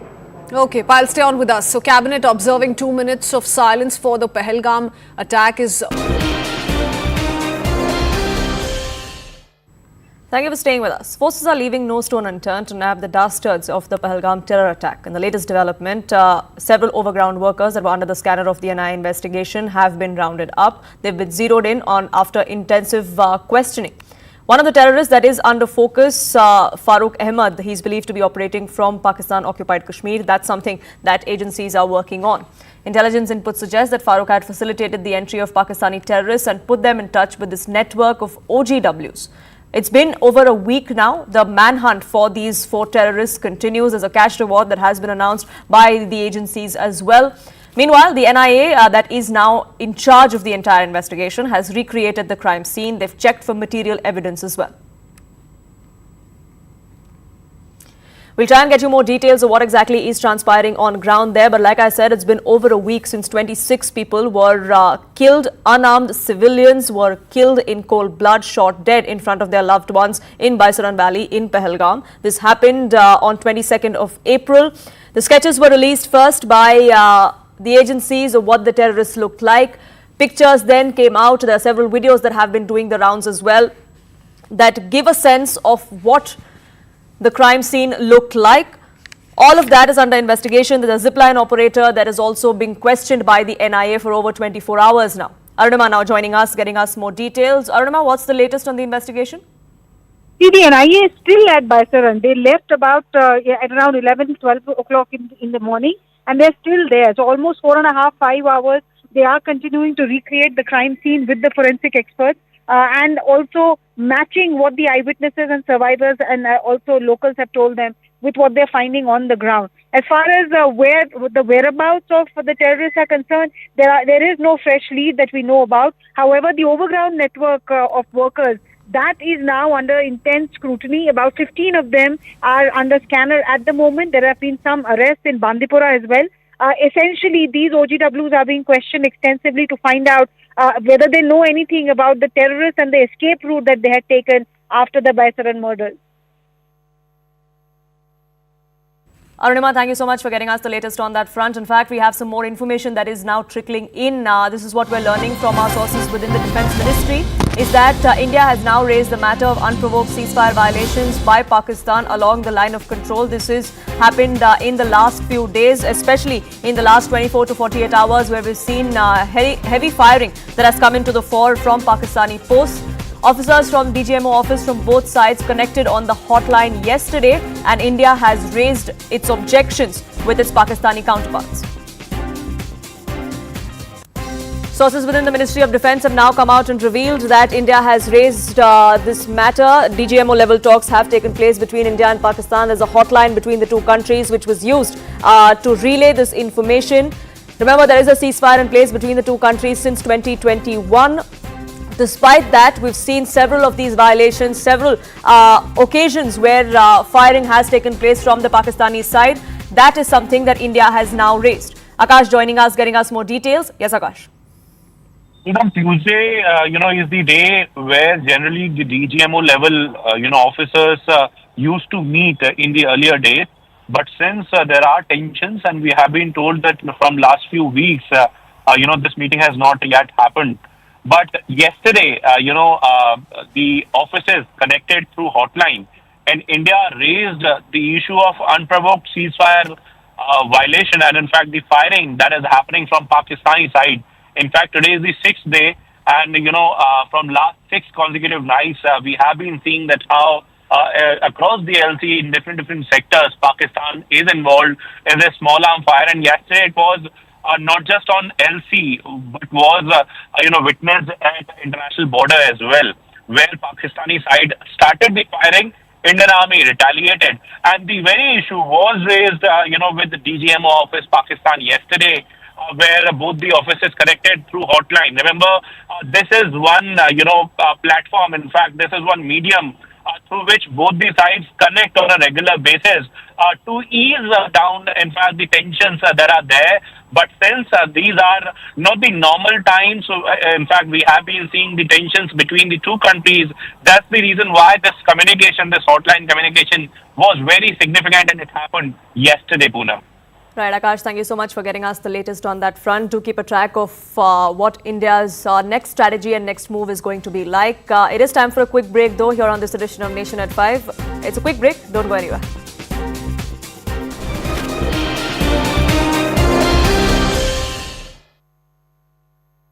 MDH का kitchen king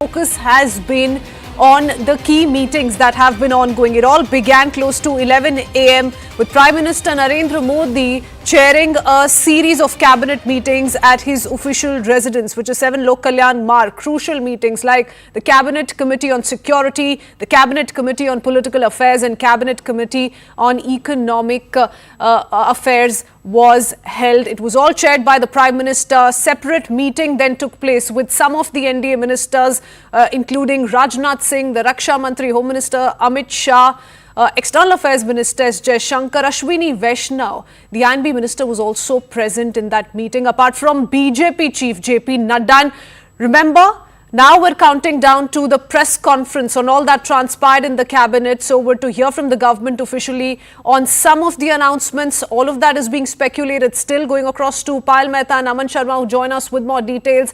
Payal and Aman, we have been really waiting for this moment to understand what's the way forward, whether or not we're to expect any other key announcements on part of the government. Payal, to you first, what more do we know about this press conference? We're being told at least 2 union ministers are going to be addressing the media.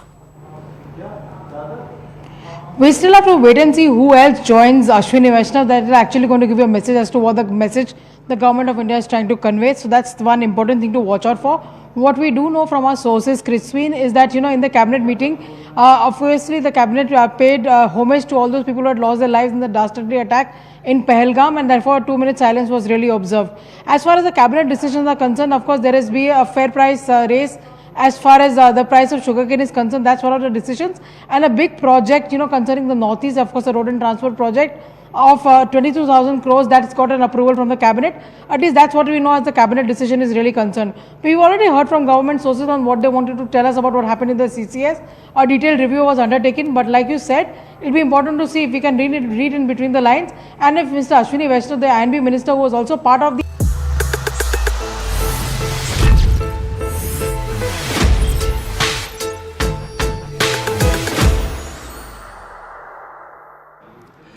Namaste, Jai Hind, and welcome. Welcome to yet another edition of Take 3 Shots. Rahul Shivshankar, Zaka Jacob with me. We are going to look at what is going to be Bharat's response, and Pakistan is on high alert. But suddenly, there is a big announcement that comes post the cabinet meeting. There was a slew of meetings earlier in the day with the Cabinet Committee on Security, Cabinet Committee on Political Affairs, Cabinet Committee on Economic Affairs, and then the cabinet meeting happening. Thereafter, another 45-minute long conversation which had the likes of Ashwini Vaishnav part of that meeting, Raksha Mantri, Amit Shah, and also Prime Minister along with 2-3 other ministers. And then the cabinet briefing happens at around 4:15, and there comes this big announcement that the caste census or caste enumeration will be included in the forthcoming census. Your first reaction? No, I think you should go to him.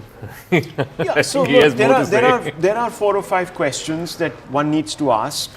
I'm not going to go so much into the timing because, look, the government of the day can't stop working.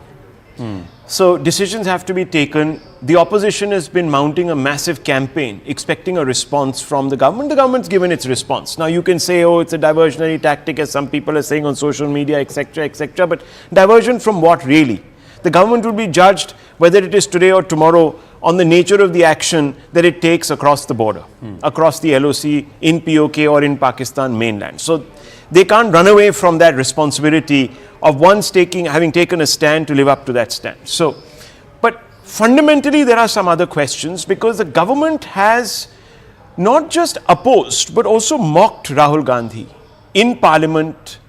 Various ministers, MPs of the BJP have stood up and said that this person doesn't even know his own caste. What is he talking about, enumerating the caste across the nation, right? And that prompts 4 or 5 questions. Number one, what happens to the batenge to katenge argument now? Because Yogi Adityanath said that all of these were cynical political exercises to divide the Hindu community, batoge to katoge.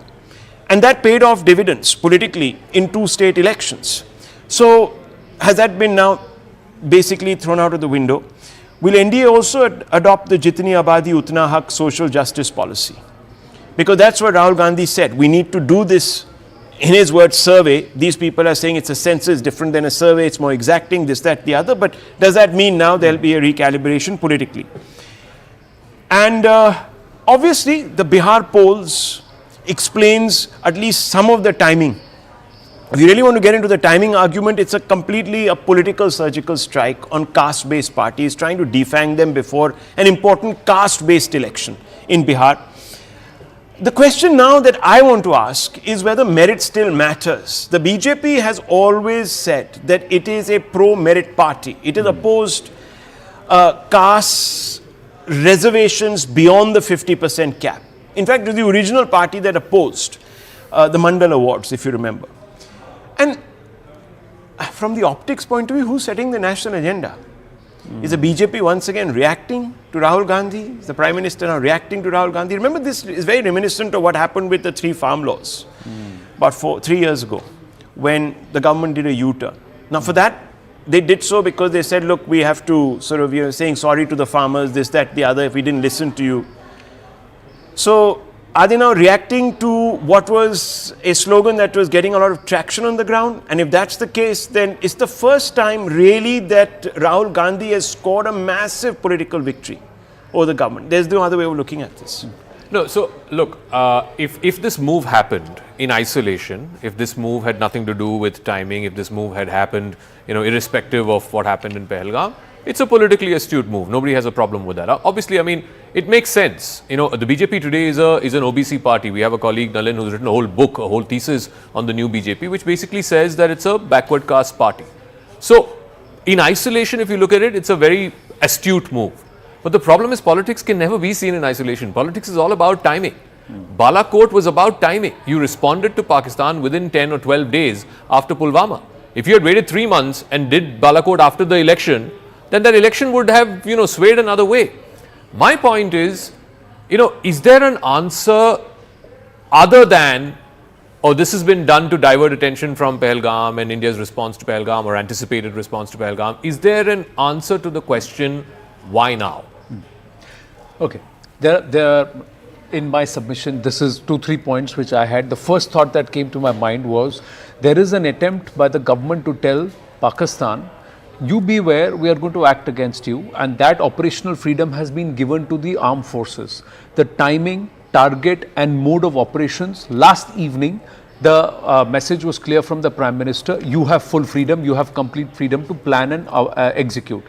The second part, that Bharat is not going to come to a standstill because we have to target and we have waged a war on terror. So this war on terror will continue, and then it will be business as usual with the Prime Minister busy with his engagements and perhaps the government going about doing its business. So there is an indication to tell the world that this is a pinprick and this is not going to be treated like cancer. It's a pinprick and we're going to treat it there and we're going to quash it. That doesn't mean we're going to stop walking or we're not going to function. Perhaps that's one point of the message. The other thing is that the Prime Minister is not going for the Victory Day parade in Russia. So the first week of May, and we've got the WAVE summit coming through, that's going as per plan, but he is not going abroad. He is going to be here in the country to ensure that he is seen at all points in time. He's not ghayab. The third part that you said, from the caste census point of view and the caste survey point of view, to incorporate it back into the national census or the overall census, it has been done in the past. A tradition was discontinued, SC, STs were locked, OBCs were not tracked. You can track it as part of the census. Whether that is going to translate into a certain narrative that is being pushed by the opposition, which in the past has vehemently opposed it, is something that we'll have to wait and watch. But yes, it perhaps is a little bit of everything, and why not? Why not? No, point is, if the government wanted to make a big ticket announcement, there's 100 things they could have announced. They could have said we are reducing FDI, in the media, just as an example. Or they could have said, okay, we've arrived at this deal with the Trump administration. That's not a big ticket announcement. No, one second. FDI You have opposed this idea of caste census every single time. Even when Bihar, under Nitish Kumar, they did the caste census, the BJP, while it said, in the assembly, oh, we are for it, but every BJP leader who was publicly speaking after that opposed it.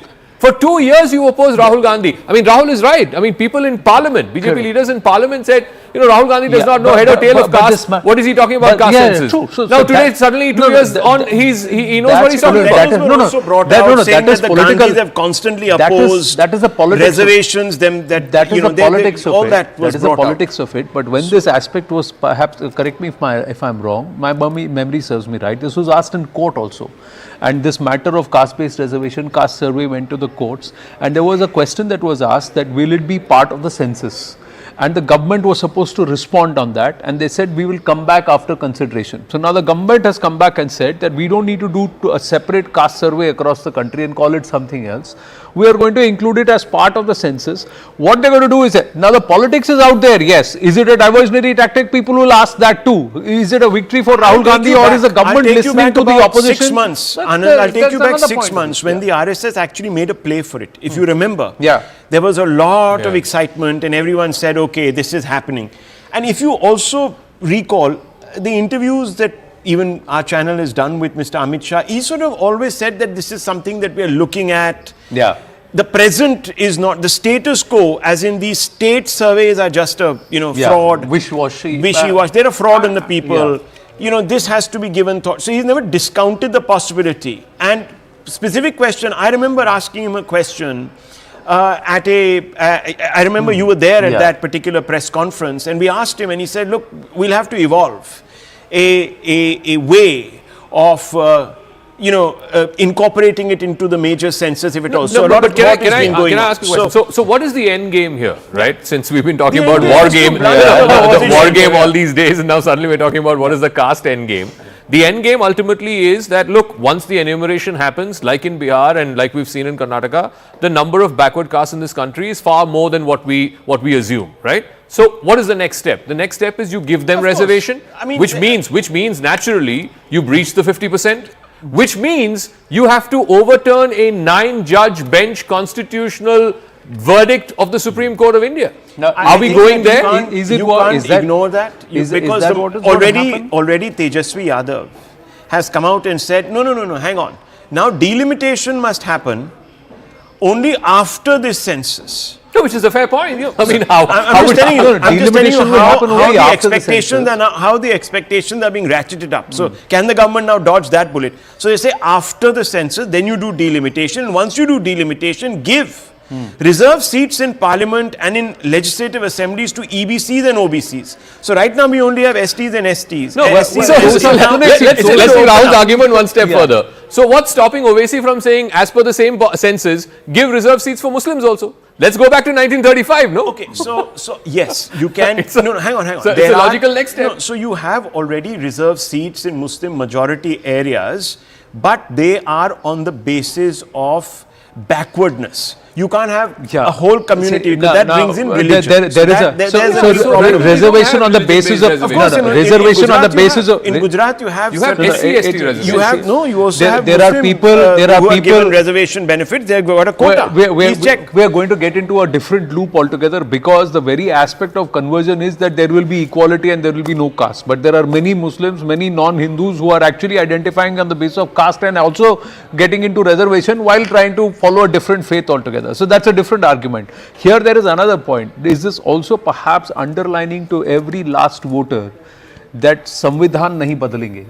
the whole aspect of 400 पार and संविधान बदल देंगे, आपकी जाति आपसे छीन लेंगे, reservation हटा देंगे, all of that, does that get quelled with one line which says we will include caste-based enumeration in our census? As I said, this is a complete appropriation of the opposition space. I don't know what they're going to now say, except for what Tejasvi is saying, changing the goalpost and making it more extreme. But who has seen what is going to happen in 2029? If you have to breach the 50%, you have to change no, the but is the 50% going to breach where that is after once the caste census is after the caste census is done, after the census justice, which is what the constitution actually espouses. After the census is done, so let's not get to the other fact. The strike has not yet happened, but the military drills are already happening across the border. So let's not do that here. We're going to wind up, take 3 shots on that note. Plain speak up next. Thanks, gents. Thanks.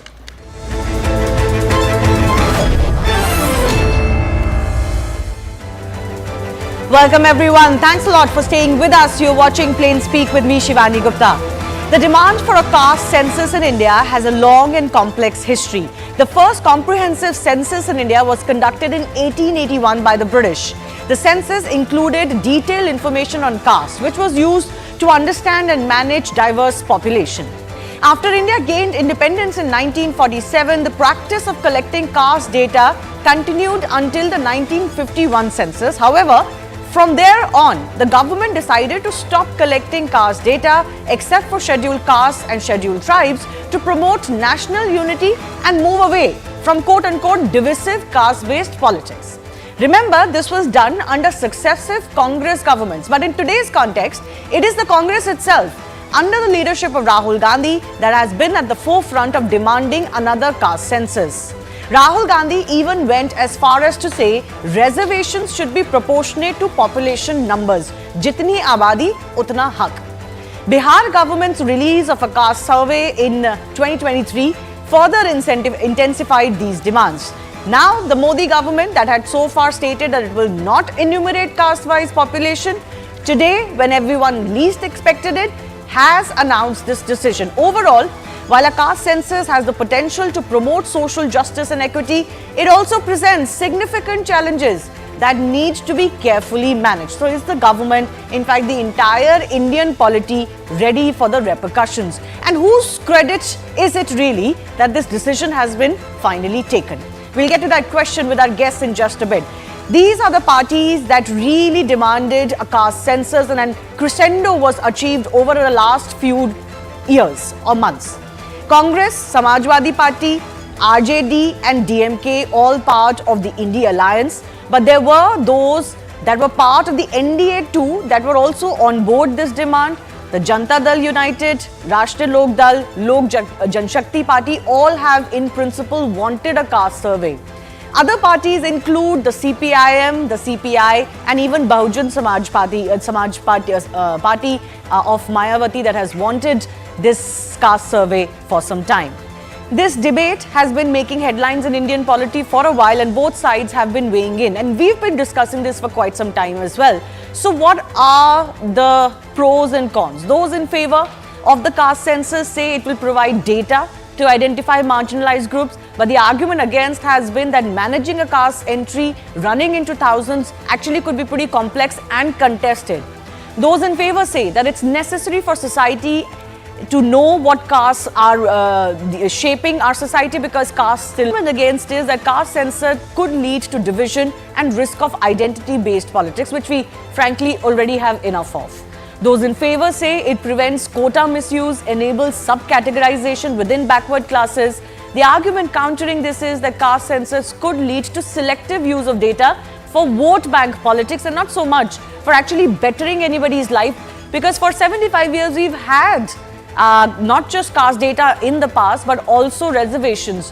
Why is it that we still feel more and more need for those reservations on the basis of identity? While some say that caste census counters the elite capture of benefits by dominant groups within SC, STs and even the OBCs, others say caste census may not address the root causes of inequality or discrimination.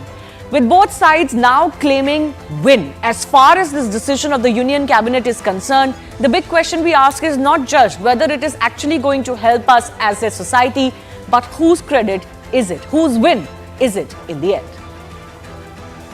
प्रधानमंत्री श्री नरेंद्र मोदी जी के नेतृत्व में राजनीतिक विषयों की cabinet समिति ने यह निर्णय लिया है कि जातियों की गणना को आने वाली जनगणना में सम्मिलित किया जाए। हमारी ही मांग है, ये हमारी ही जीत है, ये लालू जी की जीत है, ये हमारे पुरखों की जीत है, ये समाजवादियों की जीत है और हमारे ही एजेंडे की बात जो है आज भाजपा कर रही है, जो कल तक कहती थी कि नहीं करेंगे।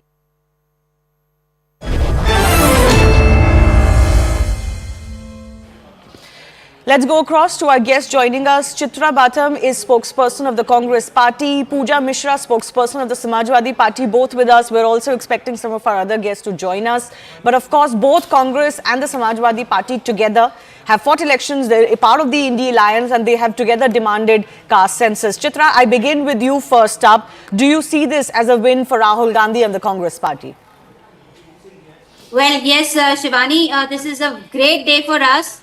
Although we know that the political situation and the sentiments of the country are in a little turmoil as of today related to the terror attacks, but yet this comes as a breath of fresh air that the government has decided to do caste census. They have moved away from rigidity to now reform the welfare of the people of India, and this is all due to one man's commitment towards it, that is Shri Rahul Ji Gandhi's commitment towards caste census. He has been abused in the parliament in the past by BJP goons in the name of caste census, as we all, as the entire nation has seen, and yet he stuck to his respective commitment for the welfare of the people of India. Okay, but Chitra, how do you respond to the fact that the union minister who announced it today and government today also says that, you know, Congress and other parties have only done politics in the name of caste census? Some of your governments have also, you know, said that they're conducting a caste survey or want a caste survey, but caste surveys don't equate a census. They are unscientific, and actually the demand was never to be fulfilled because Congress was in power when all parties in parliament pushed for a caste census, but the government didn't do it then, way back in 2010 and 2011. Shivani, we must understand that in our diversified country, that is India, the social justice that we seek is not going to be an overnight thing. So obviously it has to be a constructive and a rigorous step taken in a positive direction through ages and through centuries and through decades in the right direction. I must definitely say that in all the years of the Congress ruling our country, India, reservation has never taken a setback. In fact, it has always taken a precedence for the welfare of the people. So no, reservations haven't taken a step back even now. In fact, the government has only increased reservations for the economically backward from all castes of society. No, that is what I'm saying.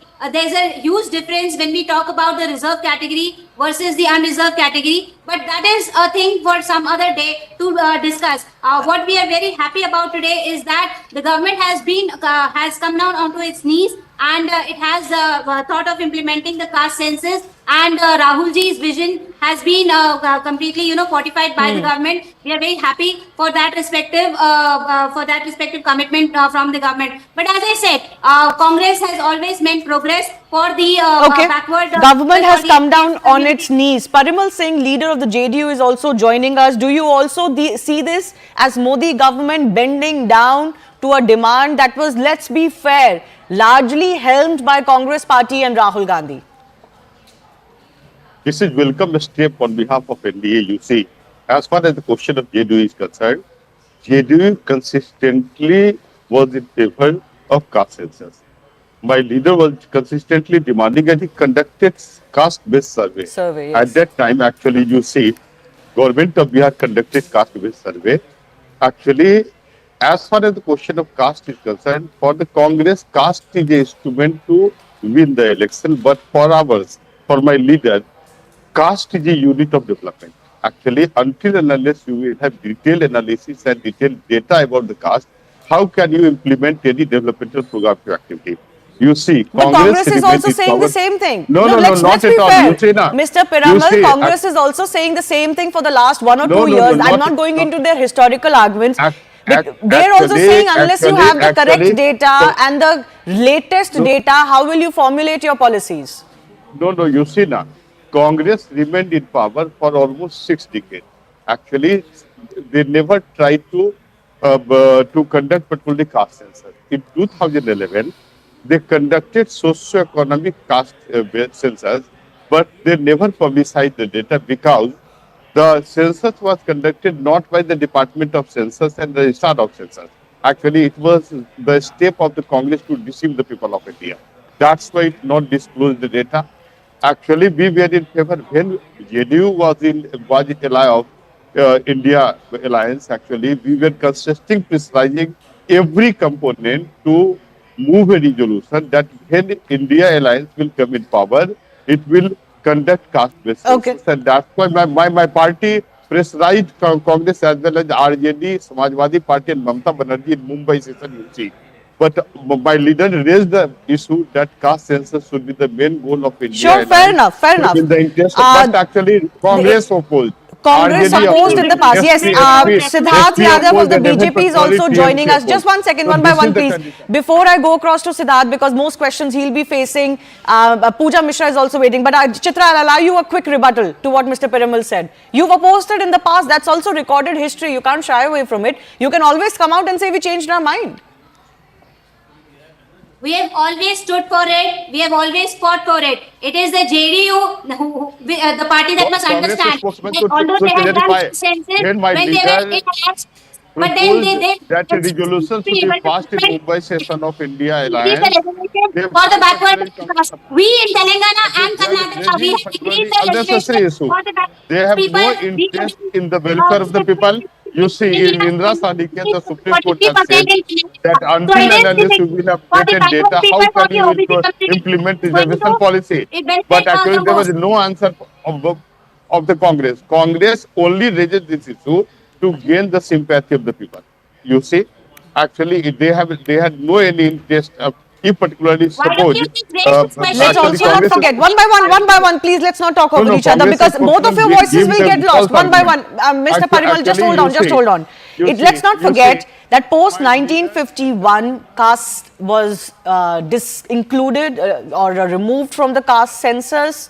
Jawaharlal Nehru is on record to oppose caste-based reservations or reservations per se. So this is a history of the Congress party, right? I want to go across. 1 second, ma'am, 1 second. I'll come back to you. I'll give you an opportunity. Let's go across to Pooja Mishra also. Pooja Mishra, whose win is it? When Congress started getting... Shivani. Yes. Shivani, let me tell you. Pooja and Siddharth, please. Yes. Let me tell you, this is the win of TDA, their collective strength. And Shivani, this is just the beginning. We will keep fighting until the proportional, according to population proportional reservation is done. Talking about the caste census, now BJP has bowed down and has started to include the caste census. But in September 2021, it was BJP government who ruled out the socio-economic caste census. And now they are saying just because PDO has been demanding it, and we request the government, if you are going for the caste census, rightfully do the work so that the justice can be done. BJP has always been afraid of data because data wants justice.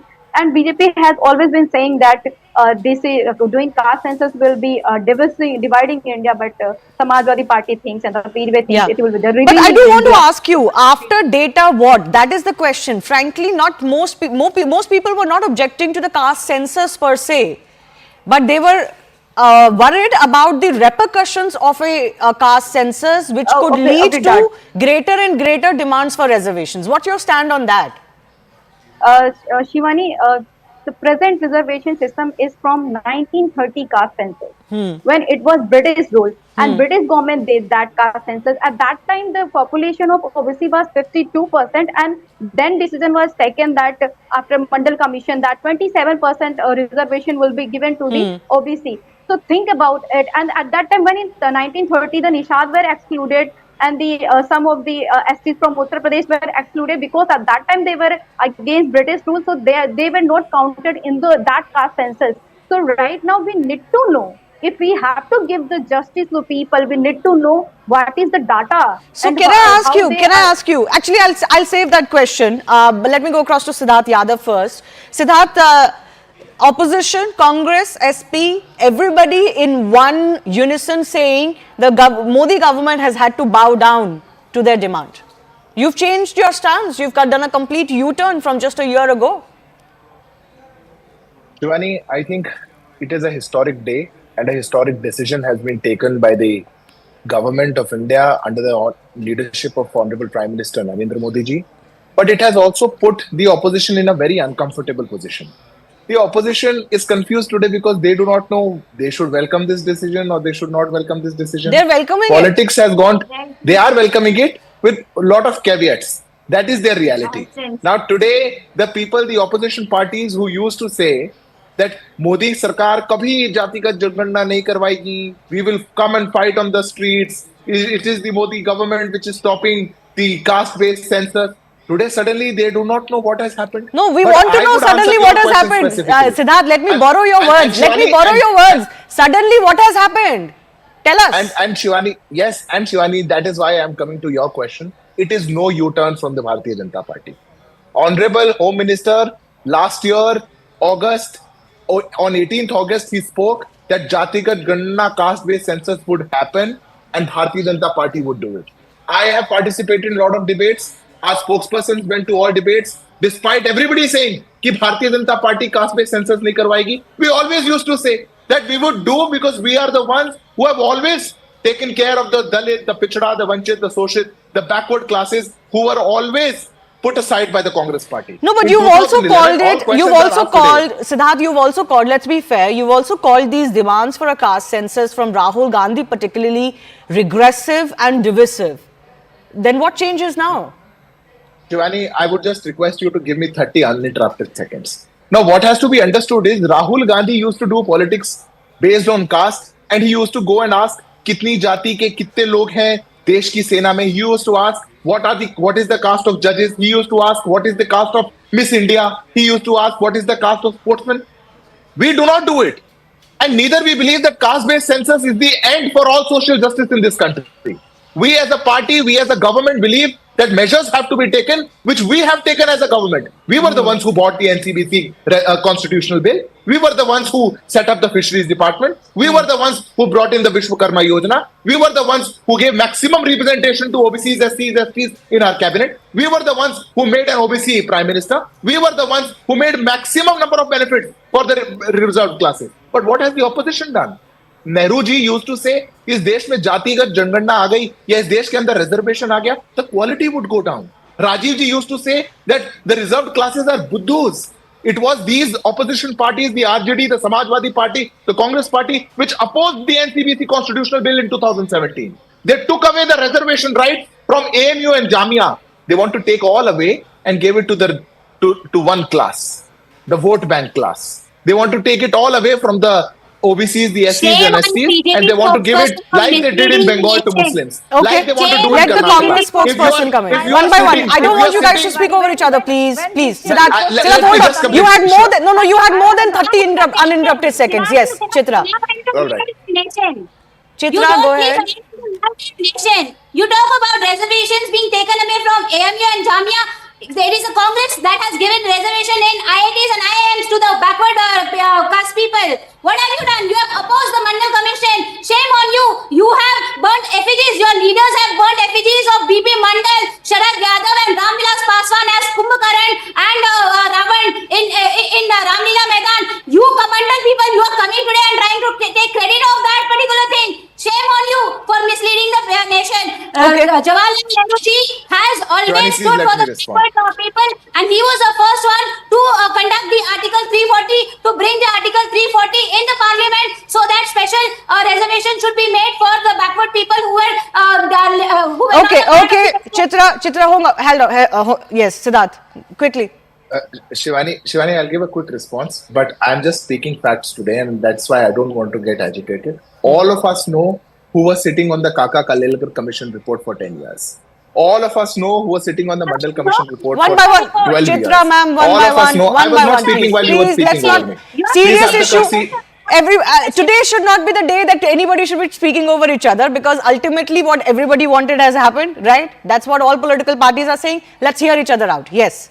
We can have all our guests on. Yes, Siddharth. All of us know who delayed the right of giving a constitutional status for 27 years to the NCBC. 27 years. All of us know the stand of Congress party. All of us know that in 2010, when a committee was made that caste-based census should happen in this country, the Congress party went against it and said that we'll do a separate survey called as a SECC. They spent over 4,000 crores over that and never released the data for that. All of us know that in Karnataka, Congress party is still in power. They have the survey data. They're not releasing it. All of us know that. All of us know the position of Congress party. And I bet you, and I'll give you a fact for your viewers on this show. My friend from Congress is saying that they gave reservation in IIMs. What was the reservation in IIMs? Despite Mandal Commission giving 27% to the OBCs, how much percent was given in the IIMs to OBCs? So it was the Narendra Modi government which brought it up. You gave 15% to OBCs after the Mandal Commission. You gave 15% when you were ruling. But no question should be asked to the Congress party when you are in power, and all questions you will ask when you are in opposition. One by one. Once again, I have a question for Siddharth. Then I'll go to our other guest. Chitra, please hang on. Let's do this in a more civil manner, please. One second. Credit wars are actually even worse than the fights that ensued for asking for the caste census demand. But anyways, on a lighter note, I do want to ask you, Siddharth, it is your core voter, if I may use that term, your constituency, that has always been the most nervous about reservations. They don't like the perpetuation of reservations. There is no sunset clause in India. Reservations only keep burgeoning and burgeoning. Forget about, reducing, as should be any society's aim. And this census will lead to more demands, I'm sure. You are aware of those demands that are placed already. How is the BJP going to reconcile what has been its long-term socio-economic vision with this decision? Shivani, BJP's long-term socio-economic vision has been that people who deserve the reservation should be given the benefit of reservation, and anybody standing in the end of the line should be brought forward. Hand-holding has to happen because everybody has to be given a level playing field for the country to progress. This is point number one. Point number two, we are also of a very firm belief that it's not the caste census or any such census that can give a social equality in this country. Measures have to be taken. It can be one way, but the Congress party and the entire opposition was claiming that do a caste census and we will have a very flowery situation in this country and all OBCs will get their rights. For OBCs to get their rights, for poor people to get their rights, for women, for youth to get their rights, you need to work upon it. Caste census can be one of such aspects which required consideration, and the government has taken and done such consideration. But our government is going to work step by step, day by day, inch by inch to ensure that all social justice is ensured in this country, and people coming from all classes are given their Mr. Parimal, I want to come to you. The question that many have asked is that this whole clamor for caste census, caste-based reservations is purely for vote bank politics and for nothing else. Look at the history of these movements over the last 20 years itself, especially since the ceiling of 50% came in. So many governments across political lines have tried to breach that ceiling. They don't have the data, courts have sent them back, etc., etc. The question that arises is, for 75 years, if reservations haven't helped those at the absolute margins of society, why are we still clamoring for more reservation? Shivani, in fact, particularly opposition party like Congress, RJD and Samajwadi Party and TMC also consider caste census and associate caste census only with the reservation factor. Reservation is the one factor. Besides, particularly, the government introduced several developmental programs.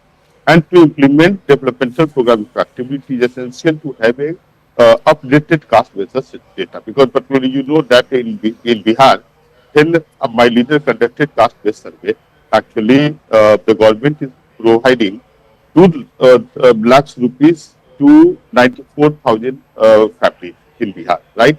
We also introduced the new reservation policy in the interest of the people of Bihar. Our objective was to ensure balanced, equitable and sustainable development. But so my question is, I get what you're saying. My question is, if reservations in the parties like yourself or even the Congress and the SP are the first ones to remind us that Congress social divide. Once again, just listen to me. We are told on a daily basis that social marginalization is at its worst. We are told things are worse today than they were 70 years ago. So naturally the question will arise, then how have reservations helped? Who is responsible for such type of gap in disparity, gender disparity, caste disparity? Actually, Congress is the sole responsible factor because it ruled the government India for a long period, and they never showed any interest when it was in power. Actually, you see where Rahul Gandhi is raising this issue only to get the political mileage. Okay. He has no any interest. I want to take a quick comment from Pooja also. We are supporter of caste census, and since particularly you know, caste census, to conduct caste census fall in the central list. Actually, Civic number 69 is the... Yes, absolutely. Well, we all know that. Of course, what state governments attempted was not going to lead to anything. Congress tried to implement, to conduct caste census when it conducted socio-economic... Okay, all right. I'll take that to Chitra in just a bit. 1 second, sir. The data. Okay, 1 second, sir. They were afraid of that if... They were afraid of. Okay, Chitra will respond to that. Pooja, my question to you is the same. Samajwadi Party also at the forefront of demanding Congress this. Congress never taken a step for the upliftment of the downtrodden. Okay, Chitra will respond to that. But Pooja, same question to you. If for 75 years, you yourself say, oh, you know, people are worse off than they used to be, then shouldn't we revisit how we are helping or trying to help those people? Caste census and caste-based reservations, are they the only solution? When the caste data will come out, then you will get to know, Shivani, how justice you can provide them, how what their requirement is. Talking about the reservation, now I heard the Congress spokesperson and the BJP spokesperson, they all talk about the IIM and IITs. But as I am a PhD, I have completed my PhD, I'm just waiting for my final viva. And I have been applying for universities for my, obviously I'm eligible for assistant professor. And then I get to know that these IIM and IITs have more than 60 to 80% vacant seat where no recruitment has been done. It's not like that this reserve seat hasn't got any application. They have got the application, but what the result is, none found applicable. This is what done. This is how the, their rights has been hampered, their rights has been exploited. They are not provided their rights. And talking about... But there's another reality. Pooja, I understand what you're saying, but there's another reality. And people in a modern progressive society do ask this question, what happens to merit? You look at the benchmarks that are set for a general category admitted student, for example, or any applicant, and any other category. The gaps are so huge. Are we not supposed to talk about that? Does it not impact merit? Does it not impact merit and quality in this country? Let only Pooja respond, please, one by one, please. Not at the same time. Let me answer you. Yes. Let me answer you. Yes. That's why our constitution talk about equity. Yes. That's what we talk about. Our constitution don't talk about equality. It's equity. Everyone should get proper opportunity. If a person has, he's hungry for two chapatis, he need to get 2 chapatis. If a person is hungry for 4 chapatis, he need to get 4 chapatis. Please, sir, please lower his pedo. No, it is not equality. And talking about the rights of, why to forget 69,000 vacancies, 69,000. No, you didn't answer my question, Pooja. This equity versus equality didn't answer my question. If you want equity and equality, then why should the benchmarks not be the same? The quality has to be the same, na? Forget about equality. The quality has to be the same. They have not got an opportunity for so far. How you want for 75 years, we haven't really breached that opportunity benchmark only.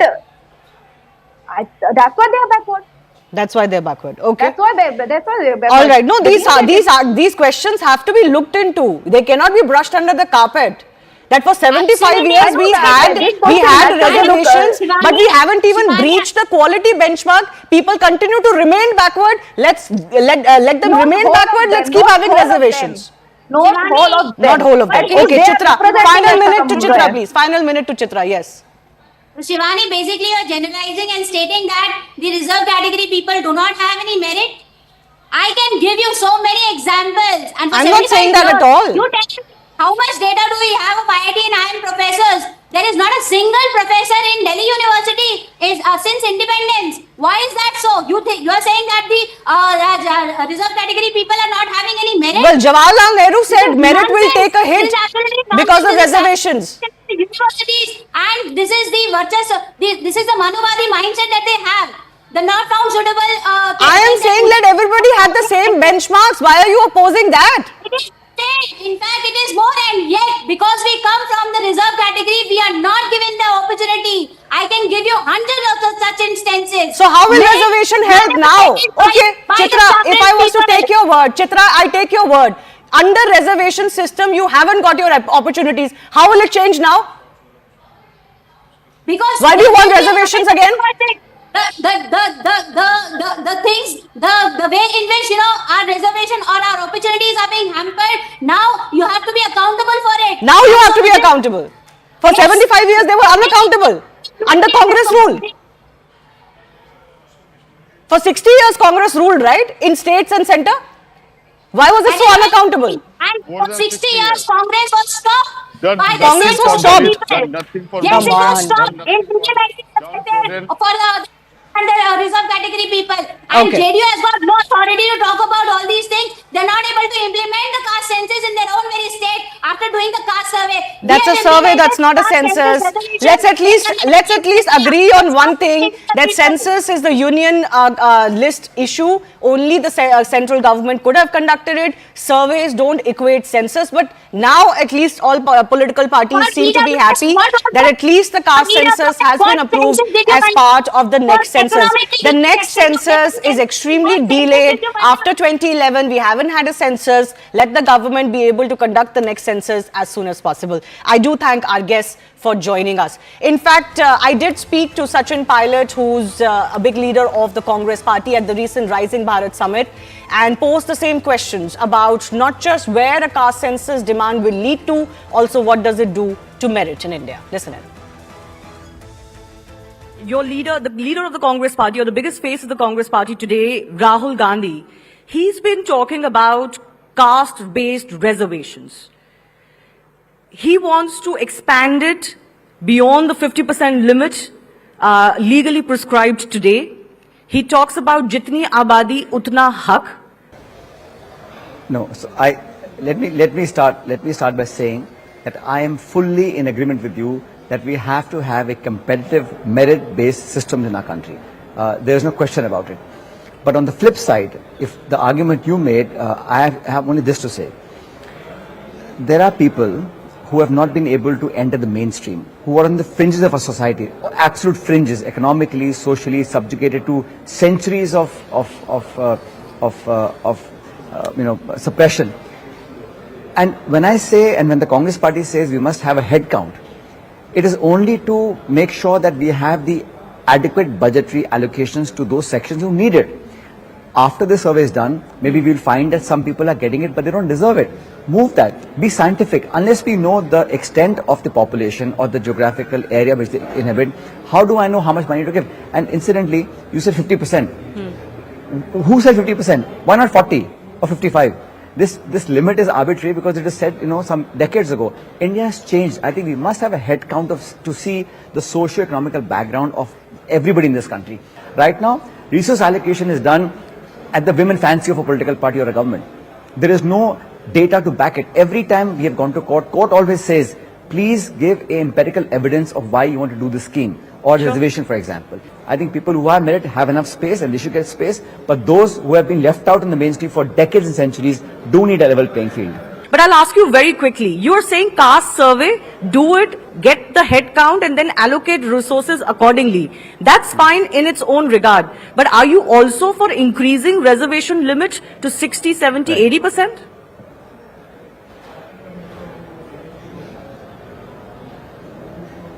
There are areas in the country where 90% population is tribals and Dalits. Where do they go? I mean, I think what we should do actually is to make the supply so abundant that the demand matches it. Right now, there is less number of seats available, less jobs available, and that's why there is a hue and cry of how many seats we can give.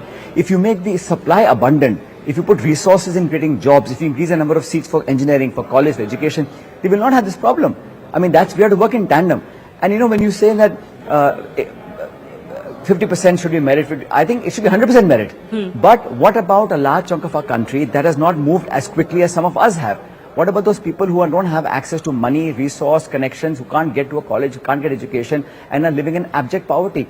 And this country cannot grow and get its place under the sun in the global world unless that half of our country is brought to the front line. Okay. And the way to do it is not giving money, is giving opportunity. And I'm asking for level playing field, but you cannot ignore those who have all access, studying in the best schools and colleges, competing with people in villages who have hardly anything. So you have to have a balance. But having a head count, how does it hurt? Let's get the facts out. Let's not do, tera, mera, I know better, you know better. Let's get scientific proof of what the numbers are, and then we'll figure out how to move forward. Moving on to the big story that we've been tracking, the aftermath of the Pahalgam attack. Merely 24 hours after that attack, Pakistan was quick to distance itself. The Defence Minister Khwaja Asif called the attack a homegrown rebellion and said that they must not be blamed. But as the days have passed, as India has continued to mount pressure, Pakistan was forced to show its cards. Pakistan's Deputy Prime Minister equated the terrorists first with freedom fighters.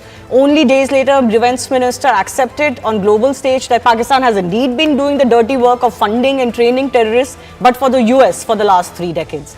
And if that was not all, today yet another minister stood tall on the floor of the House in Assembly in Pakistan and gloated about securing a UN shield for Lashkar Offshoot, the resistance front, the very terror outfit that had initially claimed responsibility for the Pahalgam attack. Listen in. US ने एक press release इसी system के तहत दी, मुझे copy मिल गई। उसमें पाकिस्तान के behalf पे मेरे 2 इतराज़ात थे। एक उसमें पहलगाम लिखा हुआ था सिर्फ, और दूसरा उसमें ब्लेम डाला गया था द रेजिस्टेंस फोरम, और उस पे उसको कंडेम किया गया, उसको जिम्मेदार ठहराया गया उस प्रेस रिलीज में। तो मुझे आई, मैंने देखा, मैंने कहा ये एक्सेप्टेबल नहीं। पहलगाम के साथ आपको लिखना पड़ेगा जम्मू एंड कश्मीर। वो कहते आप पे ब्लेम आएगा, प्रेस रिलीज नहीं हुई, इतना बड़ा वाकया हुआ, आपके जाबर एक्सप्रेस भी ये आई थी, कंडेमनेशन की, टेररिस्ट एक्टिविटी को कंडेम किया गया था। मैंने कहा we are ready, but please you have to put in Jammu and Kashmir and have to delete this TRF. Allah के फजल करम से जनाब चेयरमैन, पाकिस्तान के को ये मुबारक हो और आपको कि हमने वो दोनों चीज़ें अमेंड करके वो प्रेस रिलीज पे जारी हुई और पाकिस्तान के मौक़िफ़ को तस्लीम किया गया। Look how their own leaders are actually standing in their assembly and parliament and talking about terror groups getting protection and them being responsible for it at the UN. What does it tell you? Pakistan surely is also rattled because India hasn't really let up the pressure, not in terms of words and also in terms of what it is saying is coming. On one hand, leaders are holding midnight press conferences worried about an initiation of war, warning of strikes from the Indian side, and they're also basking in their delusion in the daytime. Listen in. Pakistan has credible intelligence that India intends carrying out military action against Pakistan in the next 24 to 36 hours. कि वो वक्त दूर नहीं है कि जब बाबरी मस्जिद की पहली ईंट उसकी बुनियाद में पिंडी से एक आम सिपाही लगाएगा और उसमें पहली अजान पाकिस्तान का सिपा सलार आसिम मुनीर देगा। Well, Pakistan is spooked. Is the reality setting in that this time around they will not be able to get away? Major Manik M. Jolly, defense expert, and also Vikram Singh, former IPS, joining us on the show. Major Jolly, I come to you. What do you make of these statements that are coming in from Pakistan? I mean, their own leaders are actually sitting in parliament and defending terror groups, offshoots of Lashkar-e-Taiba, the group that made a mockery of itself at least and publicly in a way gave an admission when it first claimed responsibility for Pahalgam, then trembled in its boots and said, oh, we've done an internal audit and somebody made an unauthorized post on our behalf. I mean, this has become laughable. We're talking about a very serious issue, but it's laughable what is happening in Pakistan. Yeah, hi. Thanks for inviting. What I'll say, any responsible country, you would never have a minister or leader actually even associating themselves with a terror group. Yes. You would never see them saying. But for them to actually take it proudly that we made sure that their name is not mentioned is a complicit agreement, right? It's like they are displaying that these guys have been working with us for a very long time and we fought for them to get their name removed from the press release. Also, you have to understand Pakistan a little bit. The terror groups, especially these Hafiz Saeed ones and LDTs and JEM, they are so big that these ministers actually run by their blessings. So this is kind of a show and tell from this minister's side to see, I'm fighting for you. See, I'm getting your name removed. So he's a representative of a terrorist group, which the Pakistan government and army has always been. And he's presenting a proof in the parliament indirectly to his terror. Aka is the word which the PM used in his speech, right? That here we are fighting for you and getting your name removed. This is a great actually proof for India that the terror network in Pakistan just does not run independently and without agreement with the government and the army. Yes. And within the army and government, they just want to up each other by telling who is a better supporter to them, because they know at the back end these are the guys calling shots.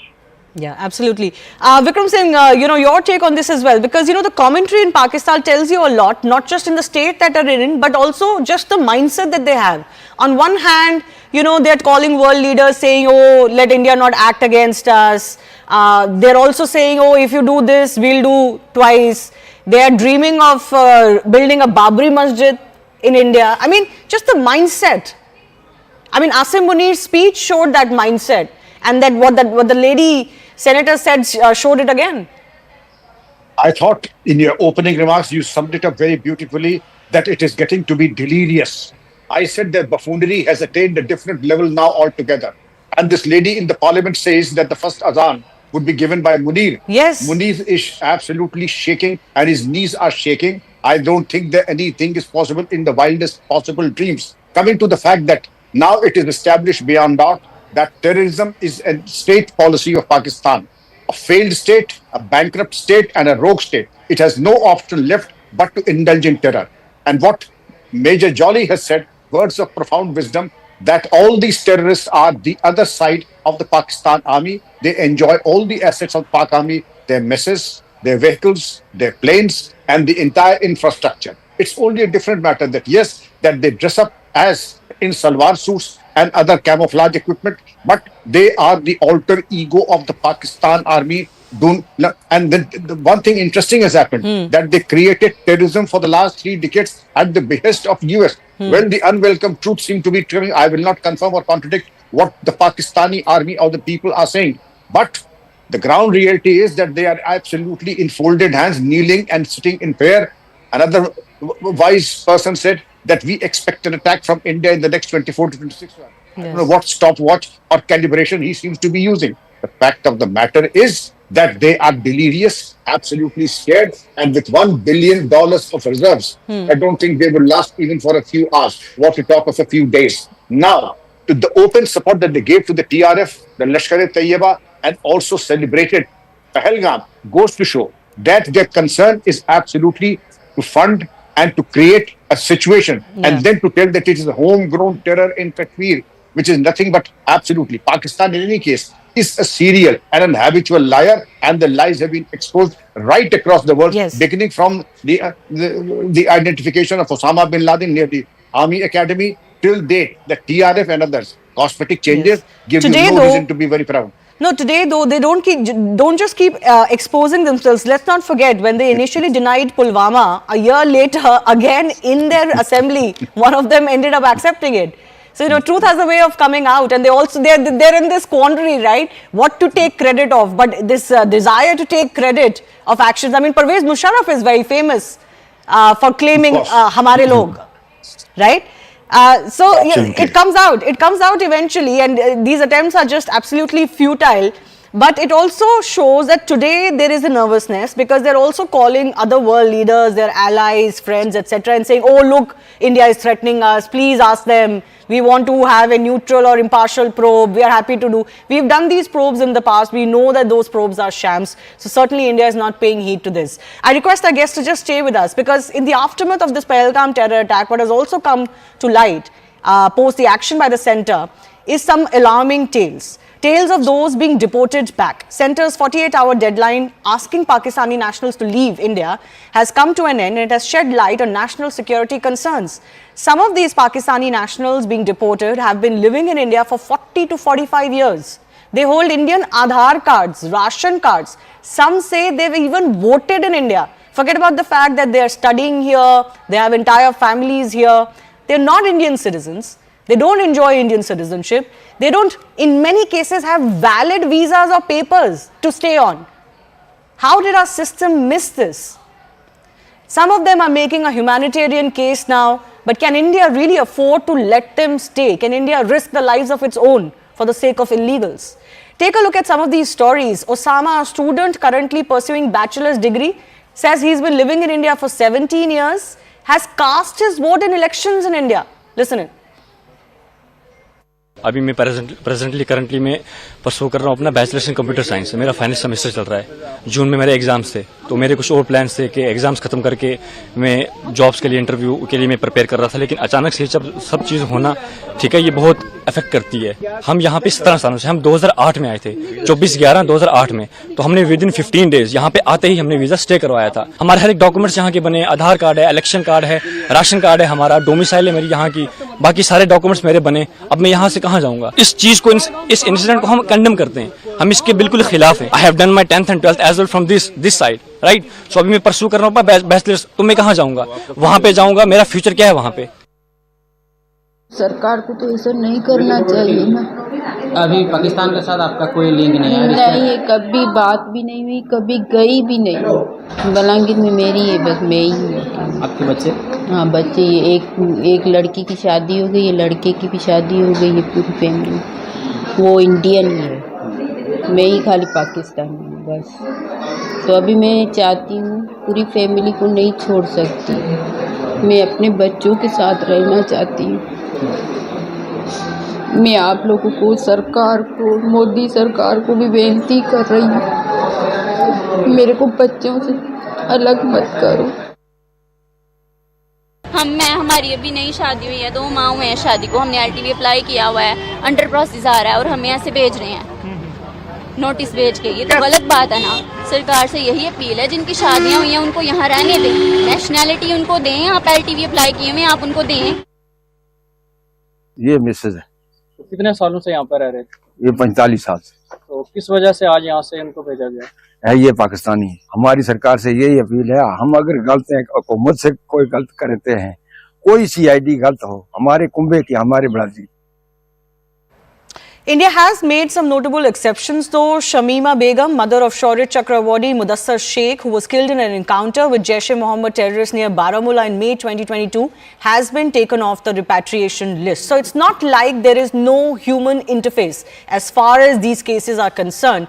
But now that this curious case of Pakistani nationals has come to light, who do we blame really for this? This is a security nightmare that has been unearthed. And who's responsible? Let's take that to our guests.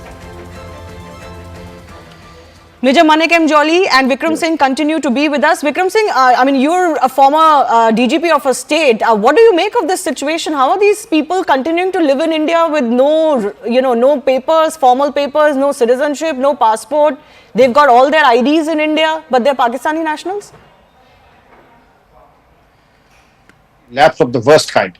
Now, I'll tell you the ingredients of the security lapse. We have not been able to faithfully enforce NRC or the CAA, but that apart, what we could have done was ensure that our petty politicians and petty political interest of appeasement did not allow our politicians to enforce this kind of a mass movement of illegal Bangladeshi migrants, Pakistanis and Rohingyas, and to have a confirmed vote bank to ensure their victory in elections. No, once again, Mr. Vikram Singh, once again, this doesn't seem like a case of absolute illegal migrants. These are people who have some people-to-people contact and familial relationships across the border lines. My question is, given our nature of relationship with Pakistan, how are these people just continuing without having to abandon their Pakistani citizenship and becoming a naturalized citizen? These people have bought their presence in India. Every police station in the country has a register that goes by the name of Lapata Pak Nationals. And that has a documentation of all Pak nationals who are either illegally entered India or who have just gone underground. And it is the job of the police and the intelligence to pursue them vigorously, man by man, woman by woman, and child by child. but the success rate is minimal. And for whatever reason, and the reasons are very obvious, that we did not pursue them with the vigor and the thoroughness with which it should have been pursued. And I would strongly blame the authorities that they should have given the topmost priority to this aspect. To the contrary, it was given the lowest priority. And I dare say, and I must admit, that there's an element of brazen corruption in this as well. No, absolutely, because Mr. Jolly, it's not like we didn't know who these individuals are. Certainly, they've been identified now.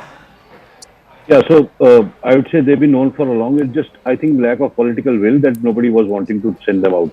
Because what happens in border areas, and it's been known that people marry across the borders, across the line of control, and they used to move around quite frequently. You have wife in one village, you have another wife in another village, across the border. So these guys used to frequent it, used to be a normal thing, acceptable. But the thing is, since situation changed in the last 20, 30 years, this should have been brought to notice. Imagine the CRPF guys who's marrying his Pakistani woman. Yes. A little bit of input, even saying where my unit is going, and she sending it back to her hometown.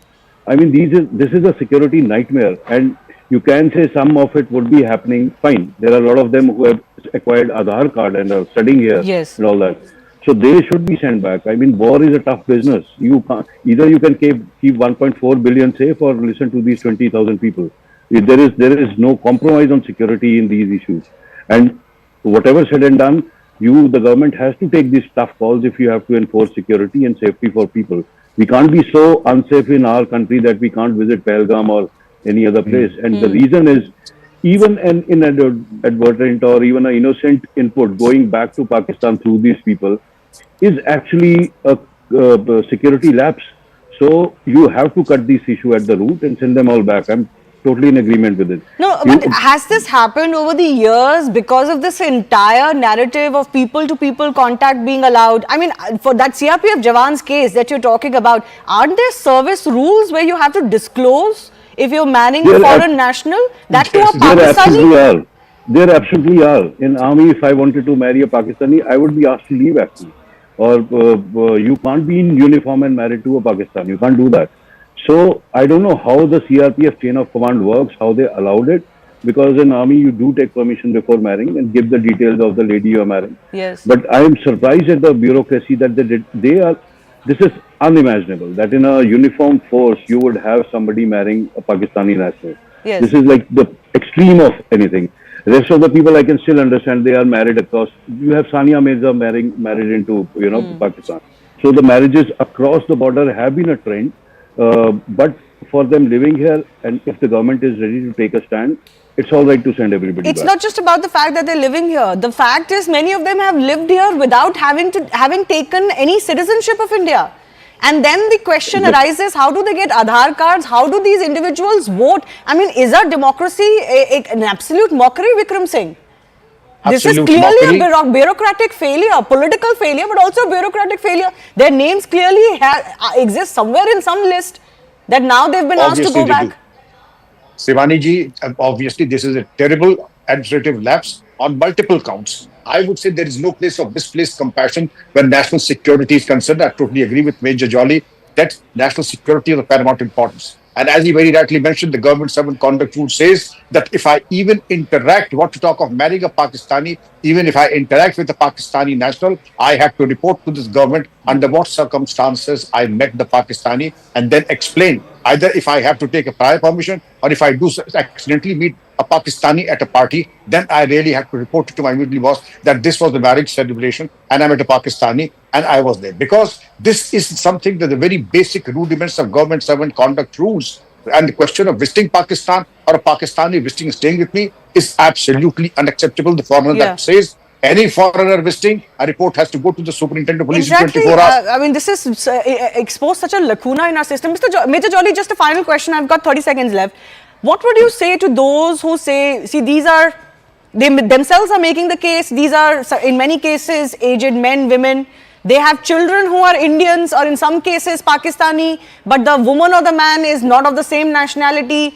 You know, they're crying in front of television cameras today because of the decision the government has finally taken after, I don't know when it was last taken, if it was at all. How would you respond to them? I would say sorry, tough call. I mean, this is national security at stake. You can't actually keep If the government start listening to everybody and start modifying policies, oh, because he is crying and she is crying, we'll always be the joke where Aadhaar cards can be made the drop of the hat. You have to take these calls and you have to send them back. Fine, some people will have a difficult family life, but tough luck. That's all. Nobody asked you to enter illegally and start and get married here. Yeah, nobody asked you to continue to stay here when you don't have the papers. Also, some people will say, why let innocent citizens suffer? I will only say innocent citizens did suffer in Pahalgam. Exactly. You have to prioritize what happened in Pahalgam over what may be lower levels of suffering of others. And certainly time has come to draw a line as far as this case is concerned. I do thank our guests for joining us. Pleasure talking to you. Time for me to take your leave. My colleague Anand Narsimhan is joining you on the other side.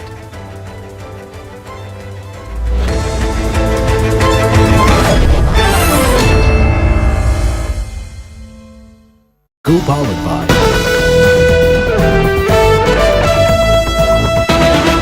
Focus has been on the key meetings that have been ongoing. It all began close to 11 a.m. with Prime Minister Narendra Modi chairing a series of cabinet meetings at his official residence, which is 7 Lok Kalyan Marg. Crucial meetings like the Cabinet Committee on Security, the Cabinet Committee on Political Affairs and Cabinet Committee on Economic Affairs was held. It was all chaired by the Prime Minister. Separate meeting then took place with some of the NDA ministers, including Rajnath Singh, the Raksha Mantri, Home Minister Amit Shah, External Affairs Minister S. Jaishankar, Ashwini Vaishnav, the INB Minister, was also present in that meeting, apart from BJP Chief JP Nadda. And remember, now we're counting down to the press conference on all that transpired in the cabinet. So we're to hear from the government officially on some of the announcements. All of that is being speculated, still going across to Payal Mehta and Aman Sharma, who join us with more details.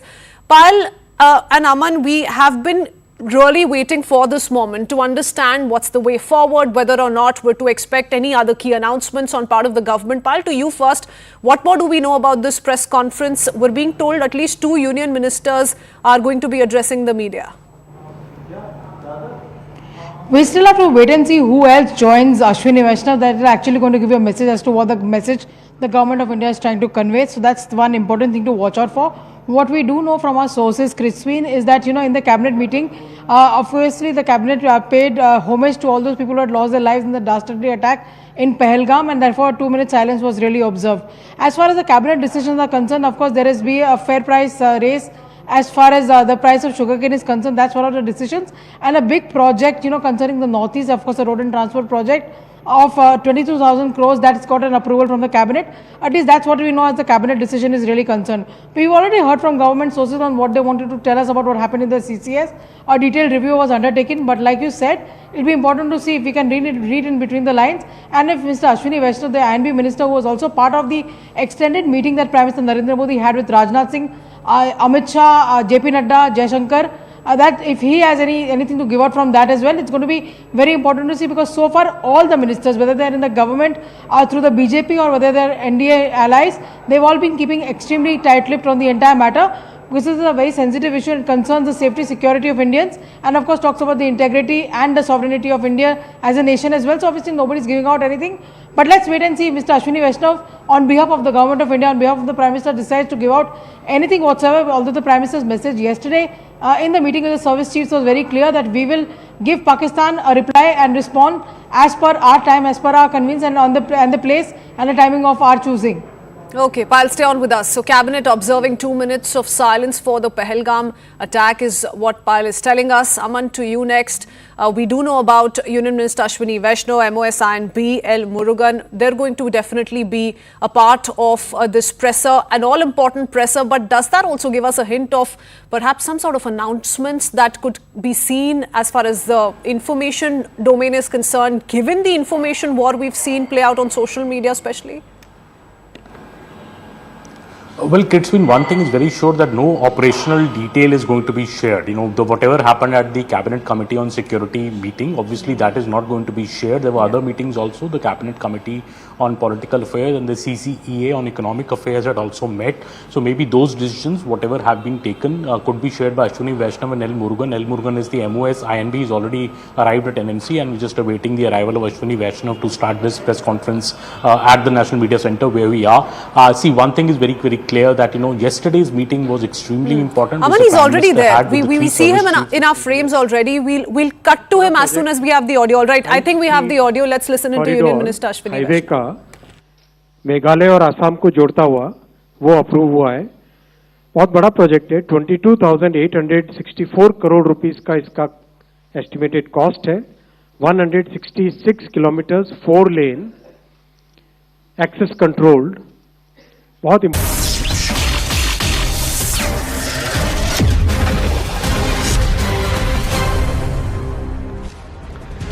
Namaste, Jai Hind, and welcome to this edition of The Right Stand. I'm Anand Narsimhan. Right at the top of this edition, and we're going to keep our focus on Pahalgam and the aftermath and multiple angles to this entire coverage through this Wednesday edition. Mr. Rahul Gandhi is also scheduled to address a press conference after the government has announced that they will incorporate, or the caste enumeration will be done with the forthcoming census. When that will happen, we don't know, but when that press conference happens, we'll dip into it for a bit. But we'll keep the focus on the post-Pahalgam moves of Bharat and also the impact over across in Pakistan. Now, some exclusive inputs on the masterminds of the Pahalgam attack. That's what we'll start with.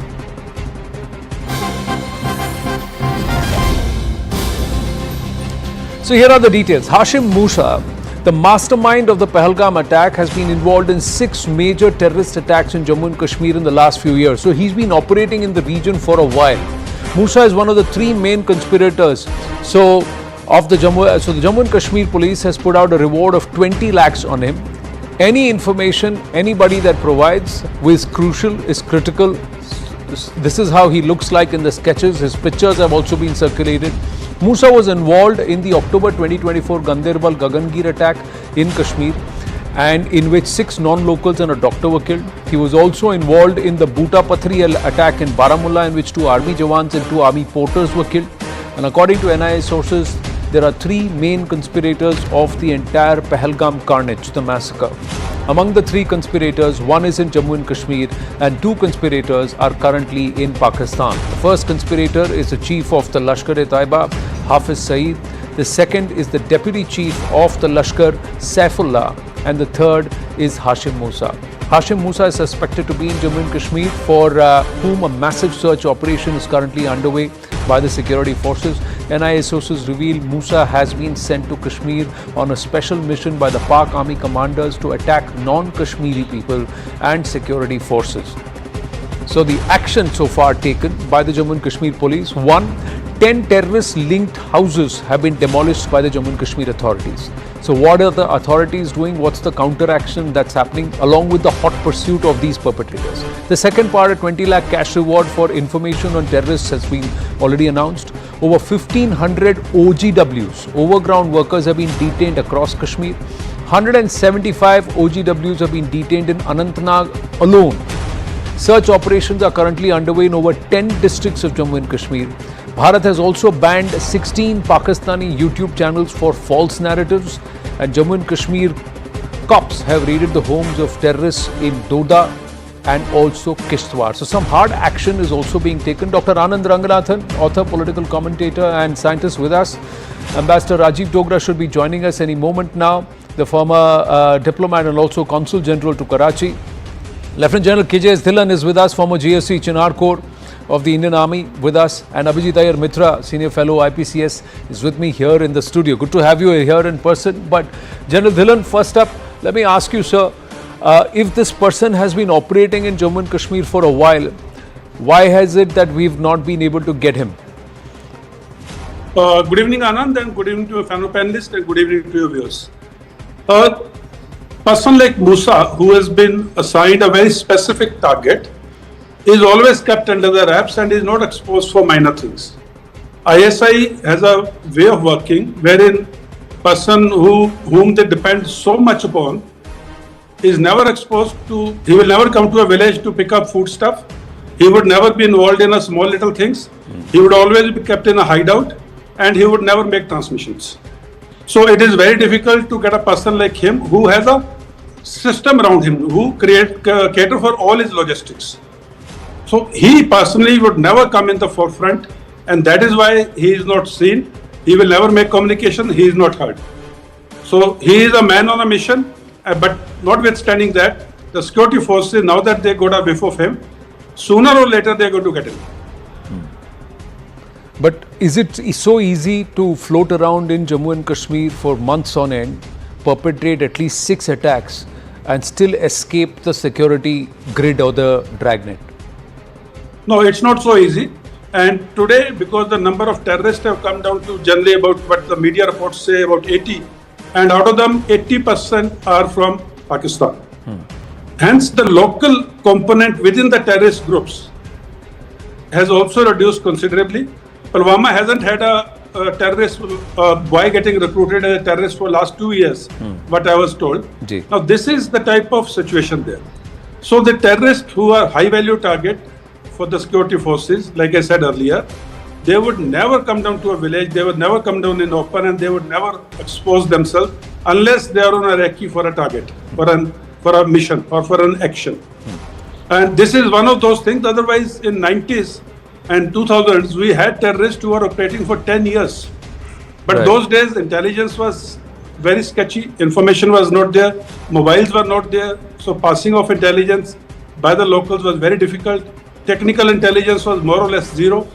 But today, with the technical intelligence and human intelligence network which the security forces has in Kashmir, this is an exception. Otherwise, the shelf life of a terrorist is not that much as has been given in your report. Just one more question before we go across. General Saab, I want to understand, because you were GOC there when abrogation happened. You've seen some of the thickest and most troubled times. A question that comes to everybody's mind, including me as a Bharatiya, as a citizen, is why is it taking so much time to get them? If we are in hot pursuit, why is it taking so much time? In 4-6 ko to identify, track and to punish them, why is it taking so much time? So please explain to our viewers, because yes, patience is being tested. We want the bullet on their forehead and we want them accounted for. Anand, just to give an idea about the topography and the geography in the area where Pahalgam incident happened. From Pahalgam, if you look towards east, and there is a ridgeline going and there is a massive jungle which leads towards the Shri Amarnath Ji cave. And if you look towards southeast, again a massive jungle rising up to Pir Panjal range and over to Santhal Pass. And if you look towards northeast, and that is the area which goes towards the Mahadev Ridge, and towards the northwest, again dense jungle going towards the Tral Baul, which is in itself is very infamous for terrorist hideouts. So area all around Pahalgam is jungle, and Pahalgam is the last built up area or inhabited area. Beyond that is only when the yatra starts. There are few hamlets here and there, and that is the reason the topography is such thick pine dense forest, and the sheer area around it is hundreds of square kilometers. So for melting of 4 people in that jungle and not making communication, and that's how, as it is, the communication signals are very poor in those areas. In fact, in jungle, I would feel they would be zero. So it is very difficult. The area is too large. The security forces required are too many. Hence the delay. But notwithstanding, all these jungles can be mapped by surveillance means, by heli means, and that's what the security forces must be doing. And I'm very sure it's a matter of time. We are also very sure, the belief is there, sir, that it's a matter of time. It's just that waiting period, that patience where it is getting onto the ebb. Words from you are reassuring as a person who can tell us not just the lay of the land, that it will take some time. And that's where, when this patience is being tested, that we've got to hold on. Ambassador Rajiv, and I want to make one more point. Ji, sir. These jungles, because they are not inhabited, hardly any civilians goes into it. These jungles have primary growth, secondary growth and tertiary growth. And when I say tertiary growth, it means the bushes, the undergrowth is anything up to 5 to 6 to 7 feet. And there are patches in these jungles where sun rays have never hit the ground in history. The top cover is so thick. And if you miss a chap by 2 meters, because of the growth of the undergrowth, and the line of sight visibility not being there, you miss a chap. So with the limited line of sight, the technical equipment not working to full efficiencies because of the jungles and the undergrowth, it will take time, but I'm very sure it will happen. That's what we've heard reports, some confirmed, some unconfirmed, and it's been reported across the media that at least 5 or 6 times these terrorists have been sighted, but the hot pursuit, they've just escaped by a whisper. But let's hope that the next time it's our forces who will be luckier. Gents, I'm just getting a move on. You're with us through the hour. We're only focusing on this, so we'll collect all your thoughts one by one. Just the other aspect, the other angle. What is Bharat doing? That's another question that is coming to our mind. Are we really doing anything? Is it punitive enough? Are we punishing them? And is it a whole of government approach? So one of the first things is the Indus Water Treaty abeyance. We put the Indus Water Treaty in abeyance. Now here's what has happened. Let's try and have a look at these pictures. Abhijit Iyer Mitra, please weigh in whenever you'd like to bring in this one caveat here or there. Let's call up these images. So these are from the Marala headworks. So the Marala headworks is a dam, or is there a barrage there where water is stopped. So April 21st, this is how the water dispensation there was. It was nice and wet and a lot of water. Then April 26th, 3 days after this entire Indus Water Treaty being put in abeyance, there is a drying up of the waters here. So you see the waters drying up. And April 29th, so about 6-7 days, nearly a week later, you can see large areas of dry area and also green patches here too. Now we just have to tell you that this is right along the border area, that region, and the Marala headworks. So Abhijit Iyer Mitra, impact of the Indus Water Treaty abeyance, quasi, yes, no? I'll hold off on that because this is just under the Marala headworks. So we don't know if it's the Pakistanis stopping the water or not. I've asked for satellite imagery upstream because we need to analyze it from our side. And that's what I'm looking at right now. But if we have done this, assume that almost about 15% of the crops from here have been destroyed. And you know, this was planting season for wheat, it was planting season for mustard, it was planting season for methi dana, fenugreek. Mustard, your primary source of fat in that region. You know, Punjabis only cook in mustard oil.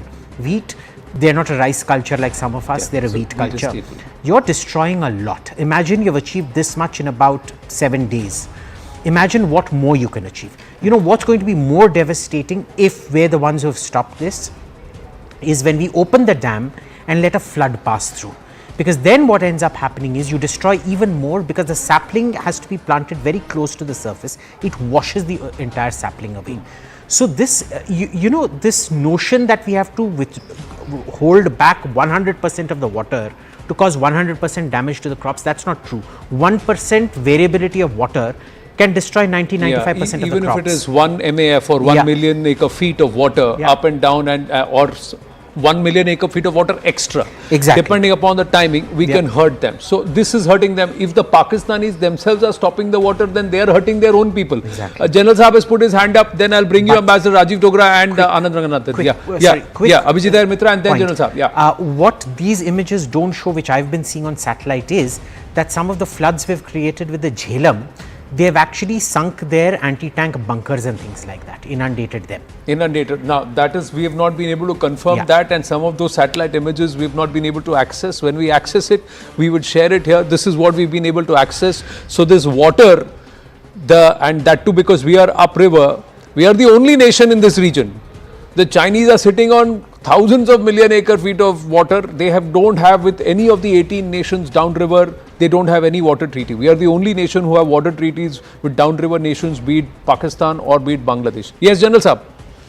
Anand, since you talked about Marala headworks, for your viewers, better understanding of what is the relevance and importance of Marala headworks, there are 6 rivers, as we all know. Starting from top, it is Indus, Jhelum, Chenab. These are top 3 rivers or northern rivers. And there is Ravi, Beas and Satluj. As per the Indus Water Treaty, Ravi, Beas and Satluj are to water that has to be retained by India. And from Indus, Jhelum and Chenab, the water would go into Pakistan. Now, what this means is, in this part of the world, the grain of the country, that means the gradient of the land, is from northeast to southwest. Now, when the gradient is from northeast to southwest, that means the water in Ladakh, when it starts flowing with gravity, it will go down to the Arabian Sea, somewhere towards the western part of the underbelly of Pakistan. जी. That means it will flow in the northeastern to southwestern direction. जी. Now, why Marala headwork is relevant is because Marala headwork is made on Chenab River, where Pakistan is supposed to be getting water as per Indus Water Treaty. Now, there is a Ravi River which passes through Lahore and most of Punjab. Now, but in Ravi River, we are not supposed to be releasing water. There are certain seepages and leakages, that's a separate issue. Now, to sustain Punjab of Pakistan, what Pakistan has done is they made a Marala headworks and they have taken out a canal from Marala and come and joined it with Ravi. That means they pulled down the Marala water or the Chenab water and put it in Ravi. From Marala Ravi Link Canal, it's called. And secondly, at a place called Bambanwala, little further west of Marala, they have taken out another canal from Bambanwala to Ravi Siphon to Bediya. It's called Bambanwala Ravi Bediya Link Canal, and this canal flows south of Lahore. Ravi flows north of Lahore, and Bambanwala Ravi Bediya Link Canal flows south of Lahore. That is how they are able to cultivate the agricultural land in their Punjab province. Now, if we have already stopped the water in Ravi, Satluj and Beas, and now Chenab, Jhelum and Indus water we are controlling, and Marala dries out, it's not only that Sindh province and the Balochistan will dry out, Punjabi Pakistan will dry out, Pakistani Punjab will dry out. Both these canals which are bringing the water of Chenab into Ravi would become redundant, and Ravi water which is flowing north and south of Lahore, basically in the mainland of Punjab, would get a hit. So that is the relevance of Marala drying out for the benefit of your viewers. Right. So this is critical. So this is a very, very punitive impact on large scale masses and lands of and you're hitting where it will hurt because it is the stomach bowl and that's where it is. Ambassador Rajiv Dogra, so this is quite serious. Do you think Abhijit Ayar Mitra believes the Pakistanis may themselves have shut the dam down? Will they do that at a time when there is harvest? It's critical and you can see the dried up areas. Dr. Ranganathan, coming to you after Ambassador Dogra. Ji. Well, I don't want to comment on what Pakistanis are doing or not doing. But certainly I recall that in 1965, we had used water as a weapon when it was very critical. I think I may be mistaken, but if I recall correctly, it was General Harbakht Singh who decided to breach a canal and flood the Pakistani side of the border because their tanks were advancing in a very menacing way. And we were in, I wouldn't say hopeless situation, but we were not in a very good situation. So when this water flooded the tank's path, then we could, use our air force and so on and virtually slaughter them. So that lesson, if it is being followed today, congratulations, because water can be a huge weapon. It can also be a huge weapon not just for the crop, but also for whatever designs strategically Pakistan has in terms of advancing its forces or advancing its equipment. So selective release or stoppage of water can prove to be extremely useful in warfare. So, yes, General Saab, you put his hand up again, and Dr. Ranganathan, I'm coming to you with some very interesting news that's just coming through. Yes. Sorry for frequent interruptions, but I must amplify the relevance and the military significance of the points which are being made, and very good points are being made on the show today, Anand. What Ambassador Dogra has said, that breaching the canals and inundating the areas around, it is a defensive measure to stop the enemy's armored corps or enemy's tank from progressing towards your own land. There are different inundation schemes all along the Ravi River, where Ravi is flowing along the more or less along the international boundary. Few enclaves onto enemy side and few their enclaves onto own side in the area of from Gurdaspur and right up to Amritsar, so Ajnala for that matter. So these schemes are very much part of the defensive plan. However, this scheme will only come into play when there is water in the Ravi River. and then we can breach at the place of our own choosing to stop their armored corps from using that particular piece of land opposite our border. And what Marala Headworks will do is it will dry out. It will dry out the areas from agriculture point of view if the regular flow of water is not. So yeah, fair point made. Yeah, no, this is important for our viewers to understand that this Indus water treaty and this holding back the water or letting extra water across these rivers that are flowing into Pakistan gives us a huge strategic advantage, and it's a huge headache because the people there, the farmers there will be up at arms, and that's a huge civilian disturbance and issue for the government there. Yes, absolutely. Please. Now see, like General said, there are several layers and lines of these concentric, they think of it as defenses as well as irrigation works, right? Now they look at it from a single point of view that we're flooding them and they're holding back water so they can flood them if an armored thrust happens. What they don't seem to get is if you flood one of these, it also prevents you from withdrawing. Yeah. So what is a problem for us is also a problem for them, right? So it's one of those things where they're caught between a rock and a hard place. So nice vyuha, if I may say, not a chakra vyuha but a water vyuha that is being crafted very smartly. Like you said, Jhelum, they released waters, it destroyed some bunkers, it's unconfirmed, that's what Abhijit Iyer Mitra is claiming. Dr. Ranganathan, coming to you with something very interesting. Thank you for your patience. Look what the Pakistanis have been caught doing again, and they've been found out, and it's so embarrassing. The Pakistani Air Force has put out a fresh post, and the farcical games continue. The account has been seen using videos from SpaceX. So this is the latest that we've got, that they have been caught out and they've been called out saying the account is using videos from SpaceX, video games such as Call of Duty, footages from Turkish drones, S-300, and claiming it to be their own. This is what they've been flagged off. This is the DGPR Air Force handle. Dr. Ranganathan. Well, you know, this is a entirely new definition of what we call cyber warfare. They are literally using cyber. But you know, the fact of the matter is that it's not about what Pakistan does and does not do. We know what its capability is, and it knows, rather worryingly for itself, what our capability is. First of all, I think it's a real joy to have this wonderful panel out here. Good evening to you and to them, and wonderful to see Abhijit on the panel. I'm just sorry, Dr. Ranganathan, but these are the lot that whose MLAs and parliamentarians there in their Senate are saying कि बाबरी की पहली ईंट रखने वाले हैं और अजान पढ़ने वाले हैं with this kind of stuff. No, maybe the Prime Minister of Pakistan is called Grok, and they're using. Please continue. As I was saying, Modi is taking care of our external snakes, and Abhijit, the Exocet missile, is taking care of our internal snakes, as I'm seeing for the past 3-4 days.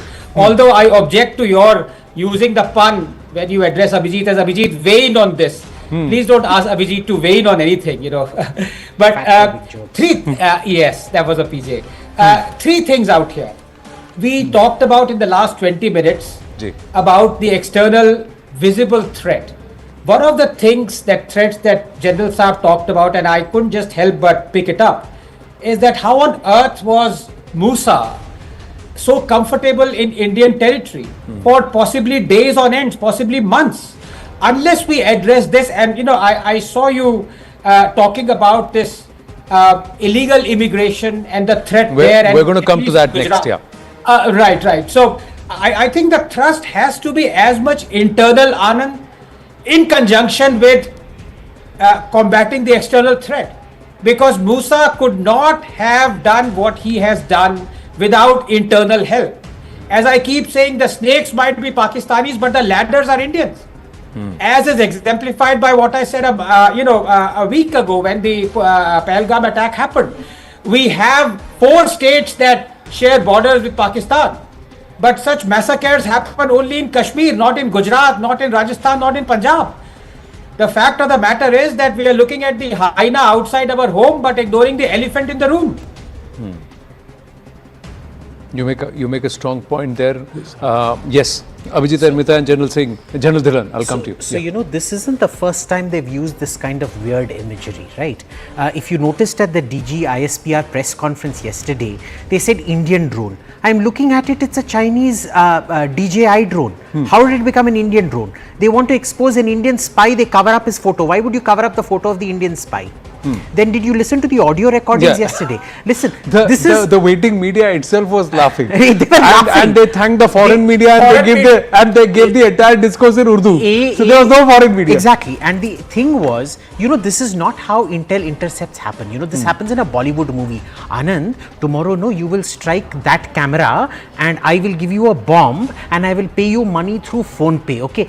This is not how intel is done even by operatives. It is all coded and things like that. You know, these are the kind of things, to quote Tiny Sir here, you know, Tiny Sir doesn't give abuses. He threatens to tweet in Punjabi. So I think Tiny Sir is now thinking of threatening to tweet in Punjabi. All right. So, but this is, a nation's air force is resorting to SpaceX and this one, Ambassador Dogra, what level is this? But let's come back to a little more serious issue, because we can't take this kind of this one seriously. The world will not take the Pakistani army seriously now. Last time around, I remember during Balakot, what happened is the Pakistani Air Force said, Pakistan, go to sleep, the Air Force will guard you, we are awake. And just a few hours after that, Balakot happened. So I still remember. So this is their status and this is their stature. But the other aspect, as the cleanup begins, there are some shocking details that have emerged. Dr. Ranganathan touched upon it, and we will go back to our panel on this. Bharat is infested with Pakistani illegals. Why we are saying Pakistani illegals? These are people who've been staying here for many years, some even for decades. They've had grandchildren, but they've not given up their Pakistani identity. They are living off Bharat, feeding off Bharat, taking our dole, some of them even voting here, but they still have not given up their Pakistani identity, their passports. Now they're embedded, are they embedded everywhere is a question. While many of them are returning, some are urging the government to reconsider the decision, saying, Hamara kya hoga, we don't want to go, we've been staying here for decades without any problem, so why should we go now? Pakistani national Osama has lived in Bharat for a shocking 41 years. One such deportee, Mufzala, has said that she has lived in Bharat for 17 years. Mufzala even casts vote in Bharat and has a ration card. Another is from Odisha, Sarda Kukreja, who's lived in Bolangir for 40 years. Her husband, children, grandchildren holding both Pakistani passport and Indian voter ID. She insists she has no ties with Pakistan and wants to stay with her relatives or with her family. But why is it that they still have Pakistani passport? How is it that they are staying all this while? How have they got voter IDs and ration cards? These are huge security questions, and this is only Pakistanis we are talking about. If the government turns its lens towards Bangladeshis and other nationals, wonder how many more are going to turn up. Listen to what they have to say. सरकार को तो ऐसा नहीं करना चाहिए ना। अभी पाकिस्तान के साथ आपका कोई लिंक नहीं है? नहीं, कभी बात भी नहीं हुई, कभी गई भी नहीं। बलांगीर में मेरी है, बस मैं ही हूँ। आपके बच्चे? हाँ, बच्चे, एक लड़की की शादी हो गई है, लड़के की भी शादी हो गई है, पूरी फैमिली। वो इंडियन ही है, मैं ही खाली पाकिस्तानी हूँ बस। तो अभी मैं चाहती हूँ, पूरी फैमिली को नहीं छोड़ सकती, मैं अपने बच्चों के साथ रहना चाहती हूँ।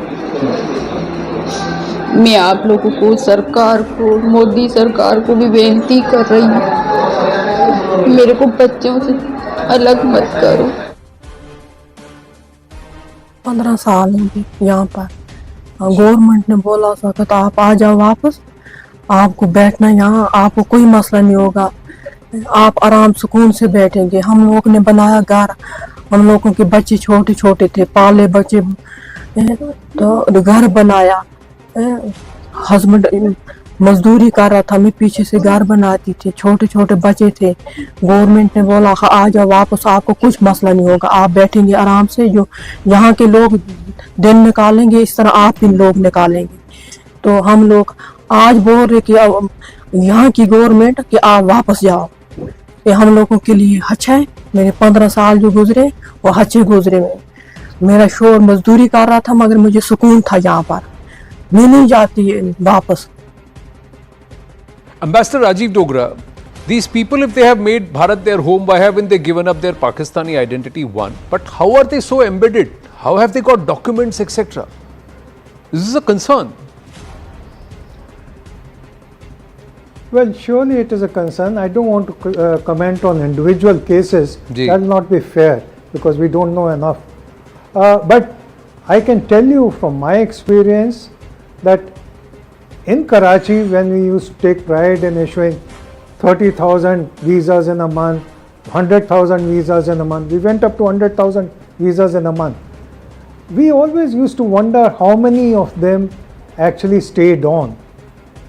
Then there were reports that every time there was an Indo-Pak cricket match in India, naturally at that time Islamabad High Commission used to be quite liberal in issuing visas. And these are newspaper reports I am quoting, that when intelligence agencies tallied the number of visas issued and number of people who went back, there was always a gap. So it is a problem. Where have they stayed? Are they sleeper cells which will be activated in due course of time? No one knows.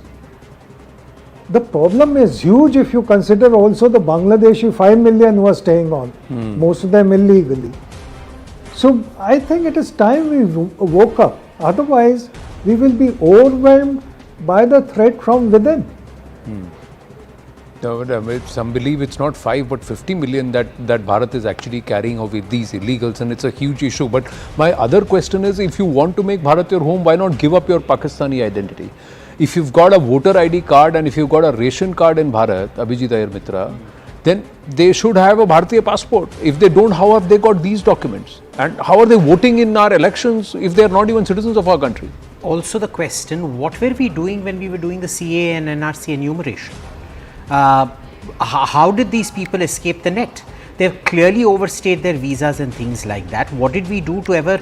These people are self-reporting surprisingly, right? Yeah. So these are very big questions we need to ask. Now that said, I am not at all moved by this human tragedy story out here. This is what Pakistan's fifth columns here in India do, show the so-called human face. Now I have a very simple, I empathize with them, great. But if you want to come back, go back, change your country for which you have the passport, see to it's no longer inimical to us, then we'll have an open border system. Nepal, you know, a Nepalese can almost become a joint secretary in the government of India without having to give up his Nepalese citizenship. No two countries are closer than Nepal. We have that scheme with Nepal. If Pakistan wasn't a hostile, inimical nation, that could have also been the condition of our relationship. Why is the burden of responsibility on the Indian government to not enforce its laws so that these guys can have good marital relations? It is not on us. It is on them to go back and reform their country of their nationality and make better ties. No, when you are issuing LTVs, I'm not aware of the rules as much as some of the other panelists are. Does an LTV entitle you to a voter ID? Does an LTV entitle you to a ration card? The other thing is, if you have had children and you're going to live here only, why haven't you given up your old passport and why haven't you sought passport here based on and it's very easy. You need two forms of proof of address. So voter and ration card. No, marriage certificate marriage here. Certificate, marriage certificate here. Anand Ranganathan, is this not a huge internal security issue that we've stumbled upon perhaps? Not just that point, Anand, please allow me to elaborate because this is a very important issue. Illegal immigration is not just a ticking time bomb. It is now a hissing time bomb that can explode any time. It has three devastating consequences. Anand, please allow me to go one by one on each of them. Number one, security of India. This is the most obvious one. The loyalty of these immigrants, of course, lies with the nations from where they have come in. And if these are nations that harbor terror like Pakistan and now increasingly like Bangladesh, heaven help us. Number two, it is a massive drain on our meager resources that are meant for Indian citizens. 150 million Indian children are out of school. 34% of Indian infants are chronically malnourished, and we are spending these resources on illegal immigrants. Number three, this is the most dangerous, changing India itself. Let me explain. In 2005, it was the UPA that proposed urgency in dealing with illegal immigration. The then Home Minister said he feared Assam could one day have a Bangladeshi Chief Minister. Shashi Tharoor said 20 million illegal Bangladeshis are present in India. He alluded them to being termites. In 2005, Mamata Banerjee called it the scourge of illegal Bangladeshi migration. But the moment they are out of power, they indulge in anti-India bombast. Is it not a fact that tens of millions of illegal immigrants will result in demographic shift? Why are people finding this talk of demographic shift uncomfortable? Or have we reached a stage where we cannot even state facts? Is it not a fact that a particular religious denomination is increasing compared to others? Look, if you were to take as starting point the premise that all religions are exactly the same, then there is no issue. Because under that premise, if one religious population can be the majority, why can't be the other? But the fact is, all religions are not the same. Some religions exhibit predatory, supremacist, exclusivist views and practices. The truth is, if such a religious denomination becomes majority population, it begins dictating its social practices upon others. There are some schools in Jharkhand, Anand, that now have Friday as a holiday instead of Sunday. We have seen what happened in Kashmir Valley. The sitting chief minister even called for stoning as a punishment there. We have seen the state of homosexuals and atheists and women under the majority of such religious denomination. Atheists are condemned to death in 13 Islamic countries. Homosexuals are caned, women discriminated. This is an issue for India. Look, just 30 seconds. Changing demography shifts a government's decision towards appeasement. At what demographic shift is achieved in Muslim majority area? Just look. Hamas terrorists are streamed online to deliver speeches in Kerala. Terrorists like Nasrallah are celebrated. Tens of thousands who can't even point out Lebanon on a map are mourning the death of terrorists in Kashmir. Why? So let us stop being ostriches, because the sand is no ordinary sand. It is quicksand. But how long is this action going to be? Because to weed out 40, 50 million, 2, 3 million people also out of our country who are illegals is not going to be easy. It's a big task. Meanwhile, that's a larger conversation, but right now the government has to do something about it. Ambassador Rajiv Dogra has got a smile on his face, but the reality is we are faced with a huge task, because even if it is 5, 10,000 of these 2 million odd illegals who decide to go rogue with the state, we have a huge internal security problem.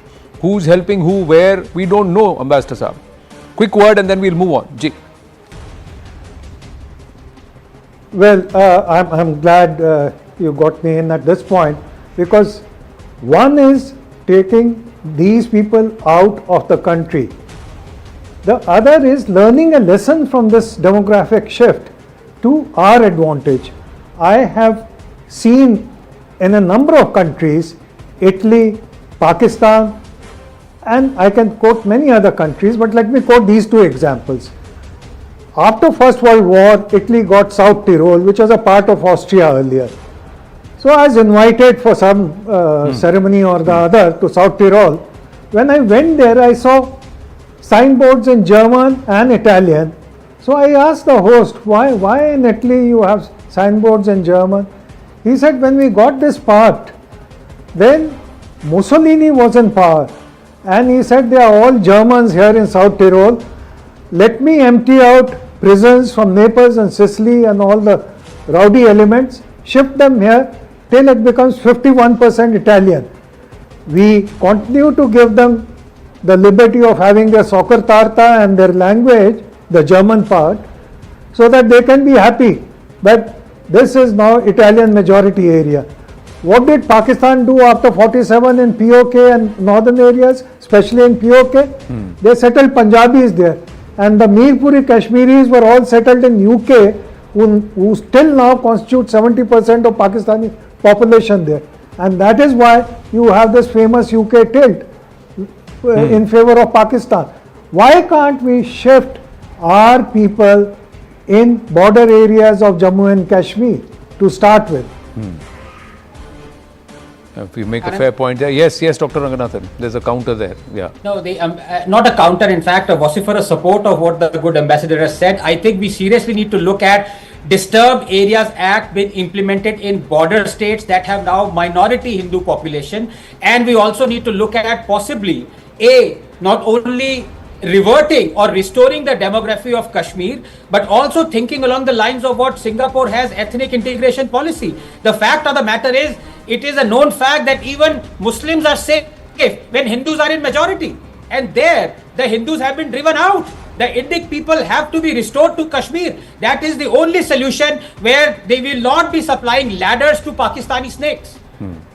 Not just restored only in Jammu and Kashmir, there are other parts of Bharat also which need that kind of restoration from there where the native population is being kicked out. I have to move on. So yeah, quickly. Okay, Ji. Just very quick point. you know, in Sutihol that the ambassador was talking about, there is actually a German separatist movement. They refuse to sing the Italian anthem. They will play the, they don't even play the Austrian anthem. They play the Deutschland über alles and things like that. So there's a full-on revanchist movement. Thankfully, you know, it doesn't get violent. The same can't be said about here. Same can't be said about here, and here it is also that it's not native. All of this is coming from people who don't embrace our culture. They are coming here, living off us as parasites, living off this land, getting all the kagas made so that they can feed off taxpayers' money and the government's exchequer, but contribute nothing to this country while they feed off it, and eventually they want to change its very nature. So that's the larger concern. Let's move on quickly, come back to the issue at hand, Pakistan. And how do we expose this? This is the breakdown, bit by bit breakdown, and also a whole of government approach in an all-out war on terror. CNN News 18 has accessed Bharatiya government's Pak terror trail dossier.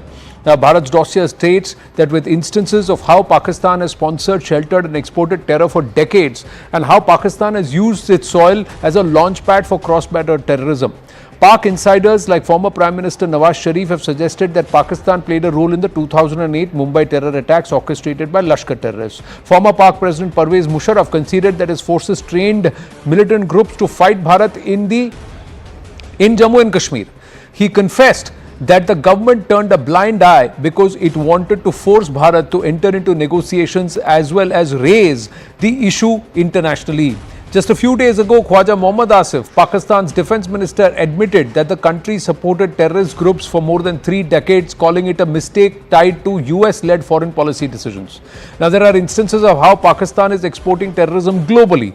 Pakistan's ISI has been widely documented as supporting the Afghan Taliban, the Haqqani network, providing them with funding, training and safe havens. These groups have been responsible for numerous deadly attacks, including 2008 Indian embassy bombing in Kabul and 2011 attack on the US embassy in Kabul.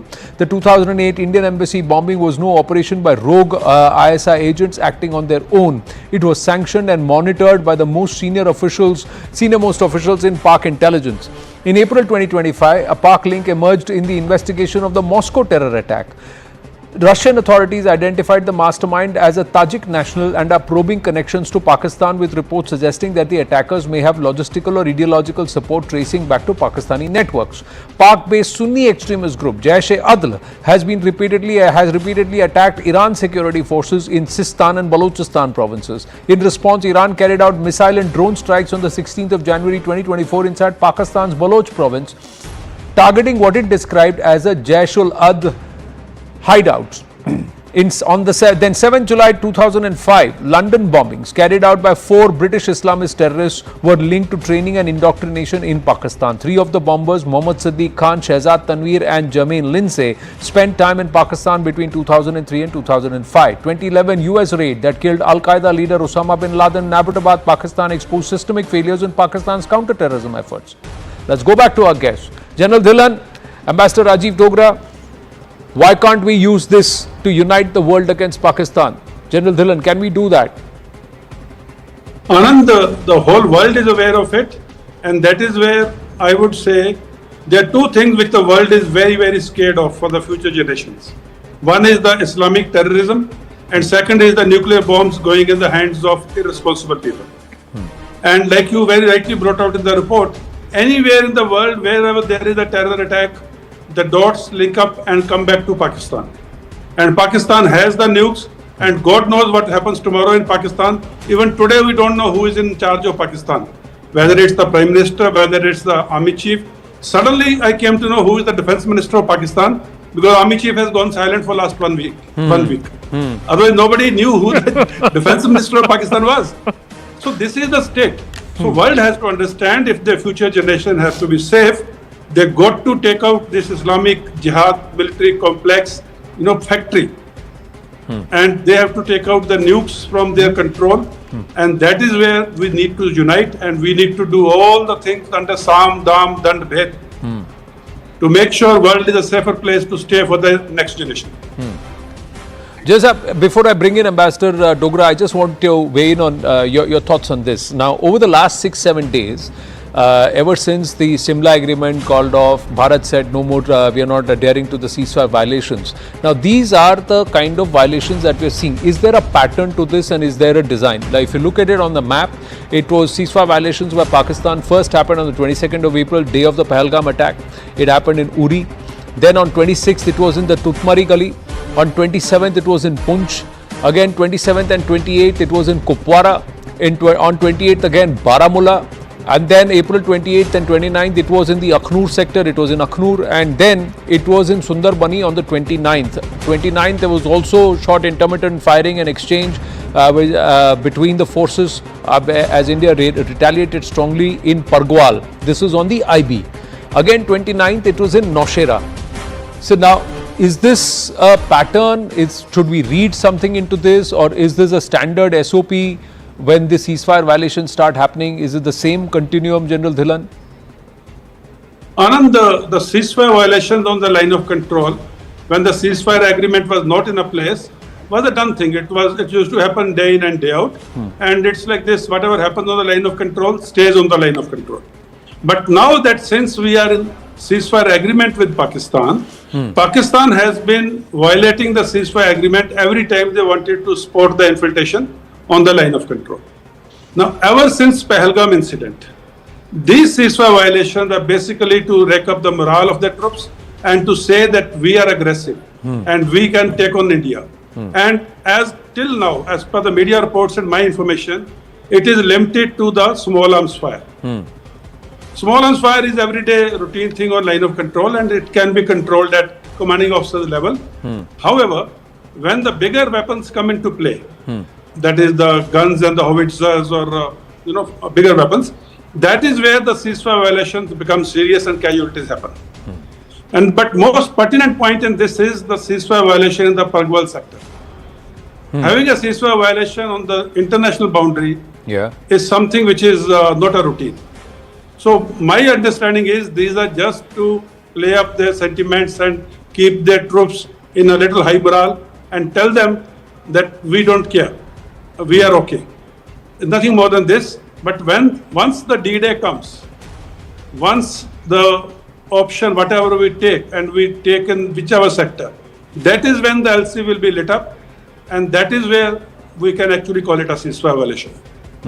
Ambassador Rajiv Dogra, can we not push for a global isolation? Well, try and push that they don't get an IMF bailout, push for an FATF grey list. Well, good point. But before I come to that, let me correct the impression Abhijit was making about South Tyrol.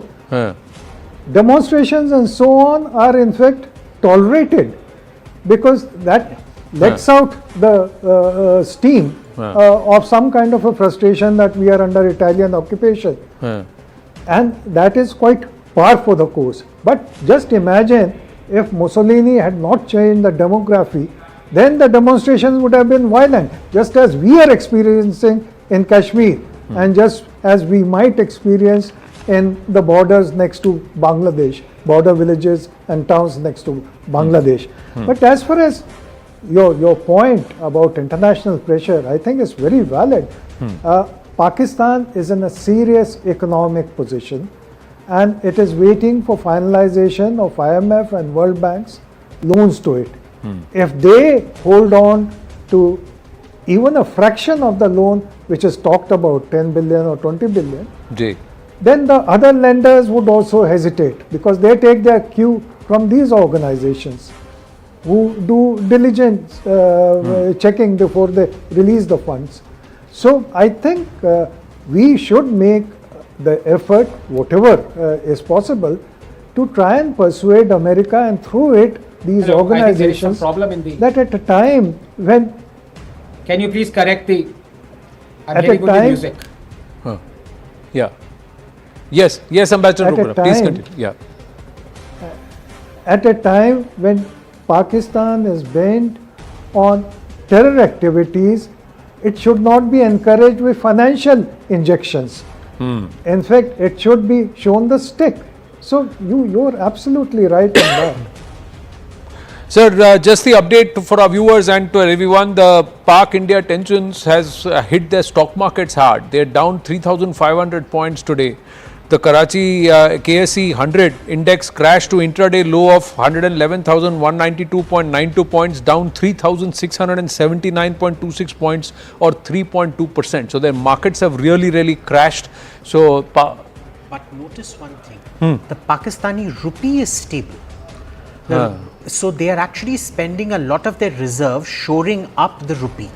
Now understand, when we say this, that RBI has to shore up the Indian rupee, it usually means 50-60 billion dollars out. Correct. People don't account for the scale of the economy. Correct. They've probably spent about 50 million just shoring up the rupee right now. Because if the rupee goes down, then you're going to have massive stampedes, riots and God knows what not happening out there. True, and that means they're burning their reserves. Yeah. So if they're burning their reserves, they have that much less to spend. Now we are given to understand that they can stay afloat only for about 20 days, and if the IMF bailout doesn't come, then they're sunk. So that's another real big whammy that's happening on the economically trying to cripple that nation even before we strike. So you know, they've got about $15 billion in reserve, out of which about 8-9 are core reserves with Saudi Arabia. They can't use it. Yeah, they can't touch those. So only about 7-8.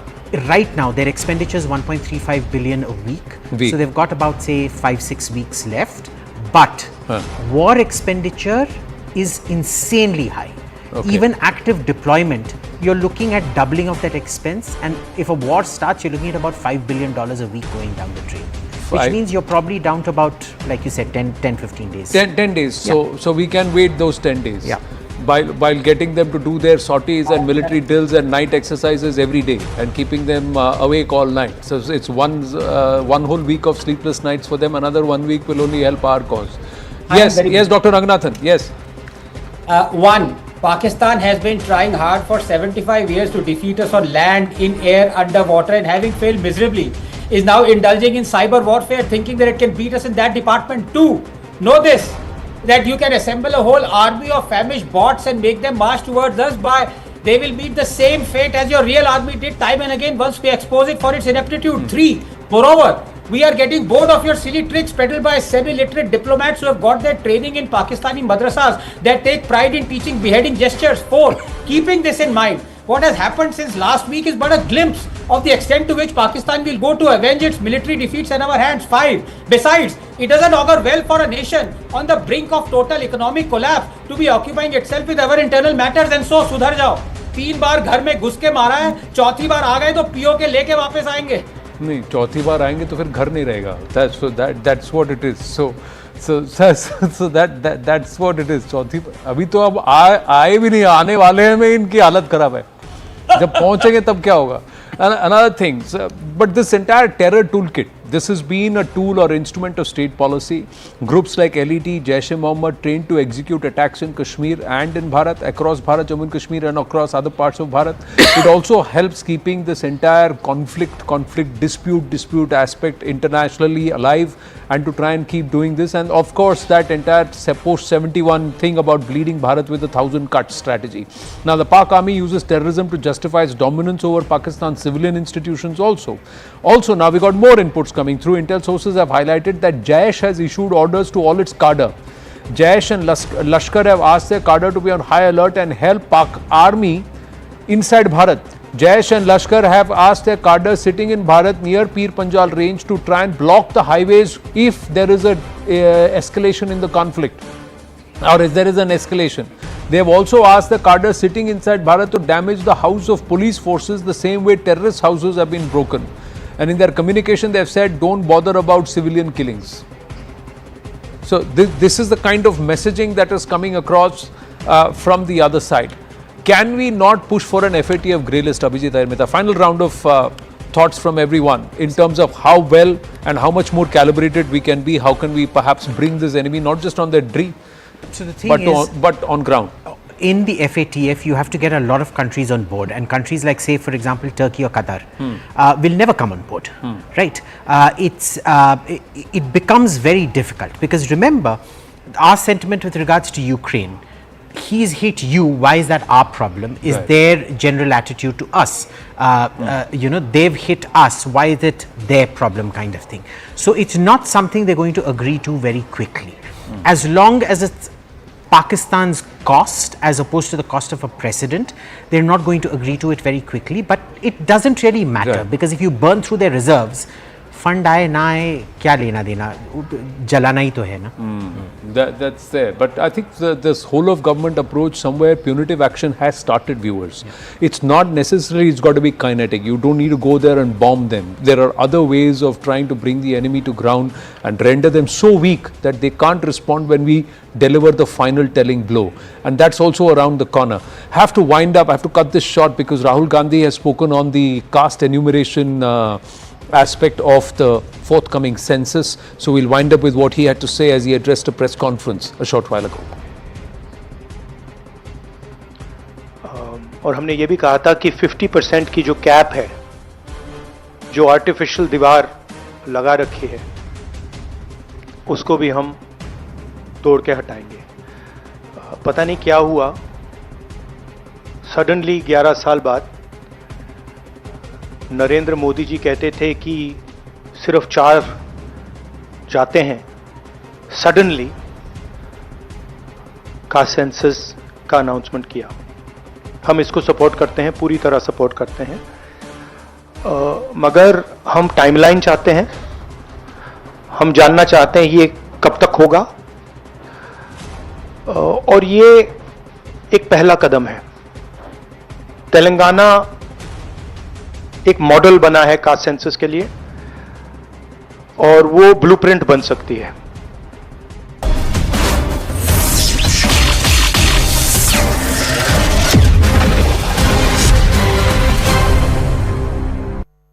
Brought to you by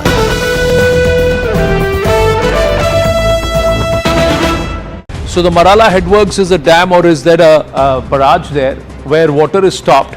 So April 21st, this is how the water dispensation there was. It was nice and wet and a lot of water. Then April 26th, 3 days after this entire Indus water treaty being put in abeyance, there is a drying up of the waters here. So you see the waters drying up. And April 29th, so about 6-7 days, nearly a week later, you can see large areas of dry area and also green patches here too. Now we just have to tell you that this is right along the border area, that region, and the Marala Headworks. So Abhijit Iyer Mitra, impact of the Indus Water Treaty abeyance, quasi, yes, no? I'll hold off on that because this is just under the Marala Headworks. So we don't know if it's the Pakistanis stopping the water or not. I've asked for satellite imagery upstream because we need to analyze it from our side. And that's what I'm looking at right now. But if we have done this, assume that almost about 15% of the crops from here have been destroyed. And you know, this was planting season for wheat, it was planting season for mustard, it was planting season for methi dana, fenugreek. Mustard, your primary source of fat in that region. You know, Punjabis only cook in mustard oil. Wheat, they're not a rice culture like some of us, they're a wheat culture. You're destroying a lot. Imagine you've achieved this much in about 7 days. Imagine what more you can achieve. You know what's going to be more devastating if we're the ones who have stopped this is when we open the dam and let a flood pass through. Because then what ends up happening is you destroy even more because the sapling has to be planted very close to the surface. It washes the entire sapling away. So this, you know, this notion that we have to hold back 100% of the water to cause 100% damage to the crops, that's not true. 1% variability of water can destroy 90-95% of the crops. Even if it is 1 MAF or 1 million acre feet of water up and down, and or 1 million acre feet of water extra. Exactly. Depending upon the timing, we can hurt them. So this is hurting them. If the Pakistanis themselves are stopping the water, then they are hurting their own people. Exactly. General Saab has put his hand up. Then I'll bring you Ambassador Rajiv Dogra and Anand Ranganathan. Abhijit Iyer Mitra and then General Saab. What these images don't show, which I've been seeing on satellite, is that some of the floods we've created with the Jhelum, they have actually sunk their anti-tank bunkers and things like that, inundated them. Inundated. Now that is, we have not been able to confirm that, and some of those satellite images we have not been able to access. When we access it, we would share it here. This is what we've been able to access. So this water, and that too because we are upriver, we are the only nation in this region. The Chinese are sitting on thousands of million acre feet of water. They don't have with any of the 18 nations downriver. They don't have any water treaty. We are the only nation who have water treaties with downriver nations, be it Pakistan or be it Bangladesh. Yes, General Saab. Anand, since you talked about Marala headworks, for your viewers, better understanding of what is the relevance and importance of Marala headworks, there are 6 rivers, as we all know. Starting from top, it is Indus, Jhelum, Chenab. These are top 3 rivers or northern rivers, and there is Ravi, Beas, and Satluj. As per the Indus Water Treaty, Ravi, Beas, and Satluj are to water has to be retained by India, and from Indus, Jhelum, and Chenab, the water would go into Pakistan. Now, what this means is, in this part of the world, the grain of the country, that means the gradient of the land, is from northeast to southwest. Now, when the gradient is from northeast to southwest, that means the water in Ladakh, when it starts flowing with gravity, it will go down to the Arabian Sea, somewhere towards the western part of the underbelly of Pakistan. That means it will flow in the northeastern to southwestern direction. Now, why Marala headwork is relevant is because Marala headwork is made on Chenab River, where Pakistan is supposed to be getting water as per Indus Water Treaty. Now, there is a Ravi River which passes through Lahore and most of Punjab. Now, but in Ravi River, we are not supposed to be releasing water. There are certain seepages and leakages, that's a separate issue. Now, to sustain Punjab of Pakistan, what Pakistan has done is they made a Marala headworks and they have taken out a canal from Marala and come and joined it with Ravi. That means they pulled down the Marala water or the Chenab water and put it in Ravi. From Marala-Ravi link canal, it's called. And secondly, at a place called Bambanwala, little further west of Marala, they have taken out another canal from Bambanwala to Ravi siphon to Bediya. It's called Bambanwala-Ravi Bediya link canal, and this canal flows south of Lahore. Ravi flows north of Lahore, and Bambanwala-Ravi Bediya link canal flows south of Lahore. That is how they are able to cultivate the agricultural land in their Punjab province.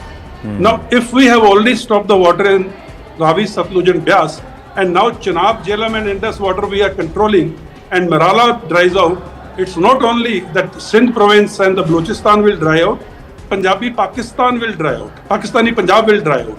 Both this.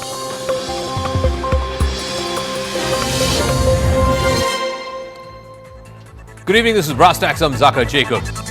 8 days since the Pahalgam attack, and the hunt is very much on for the 4 terrorists who carried out that dastardly attack. India is turning on the screws on Pakistan at every level possible: economic, diplomatic, and of course, military.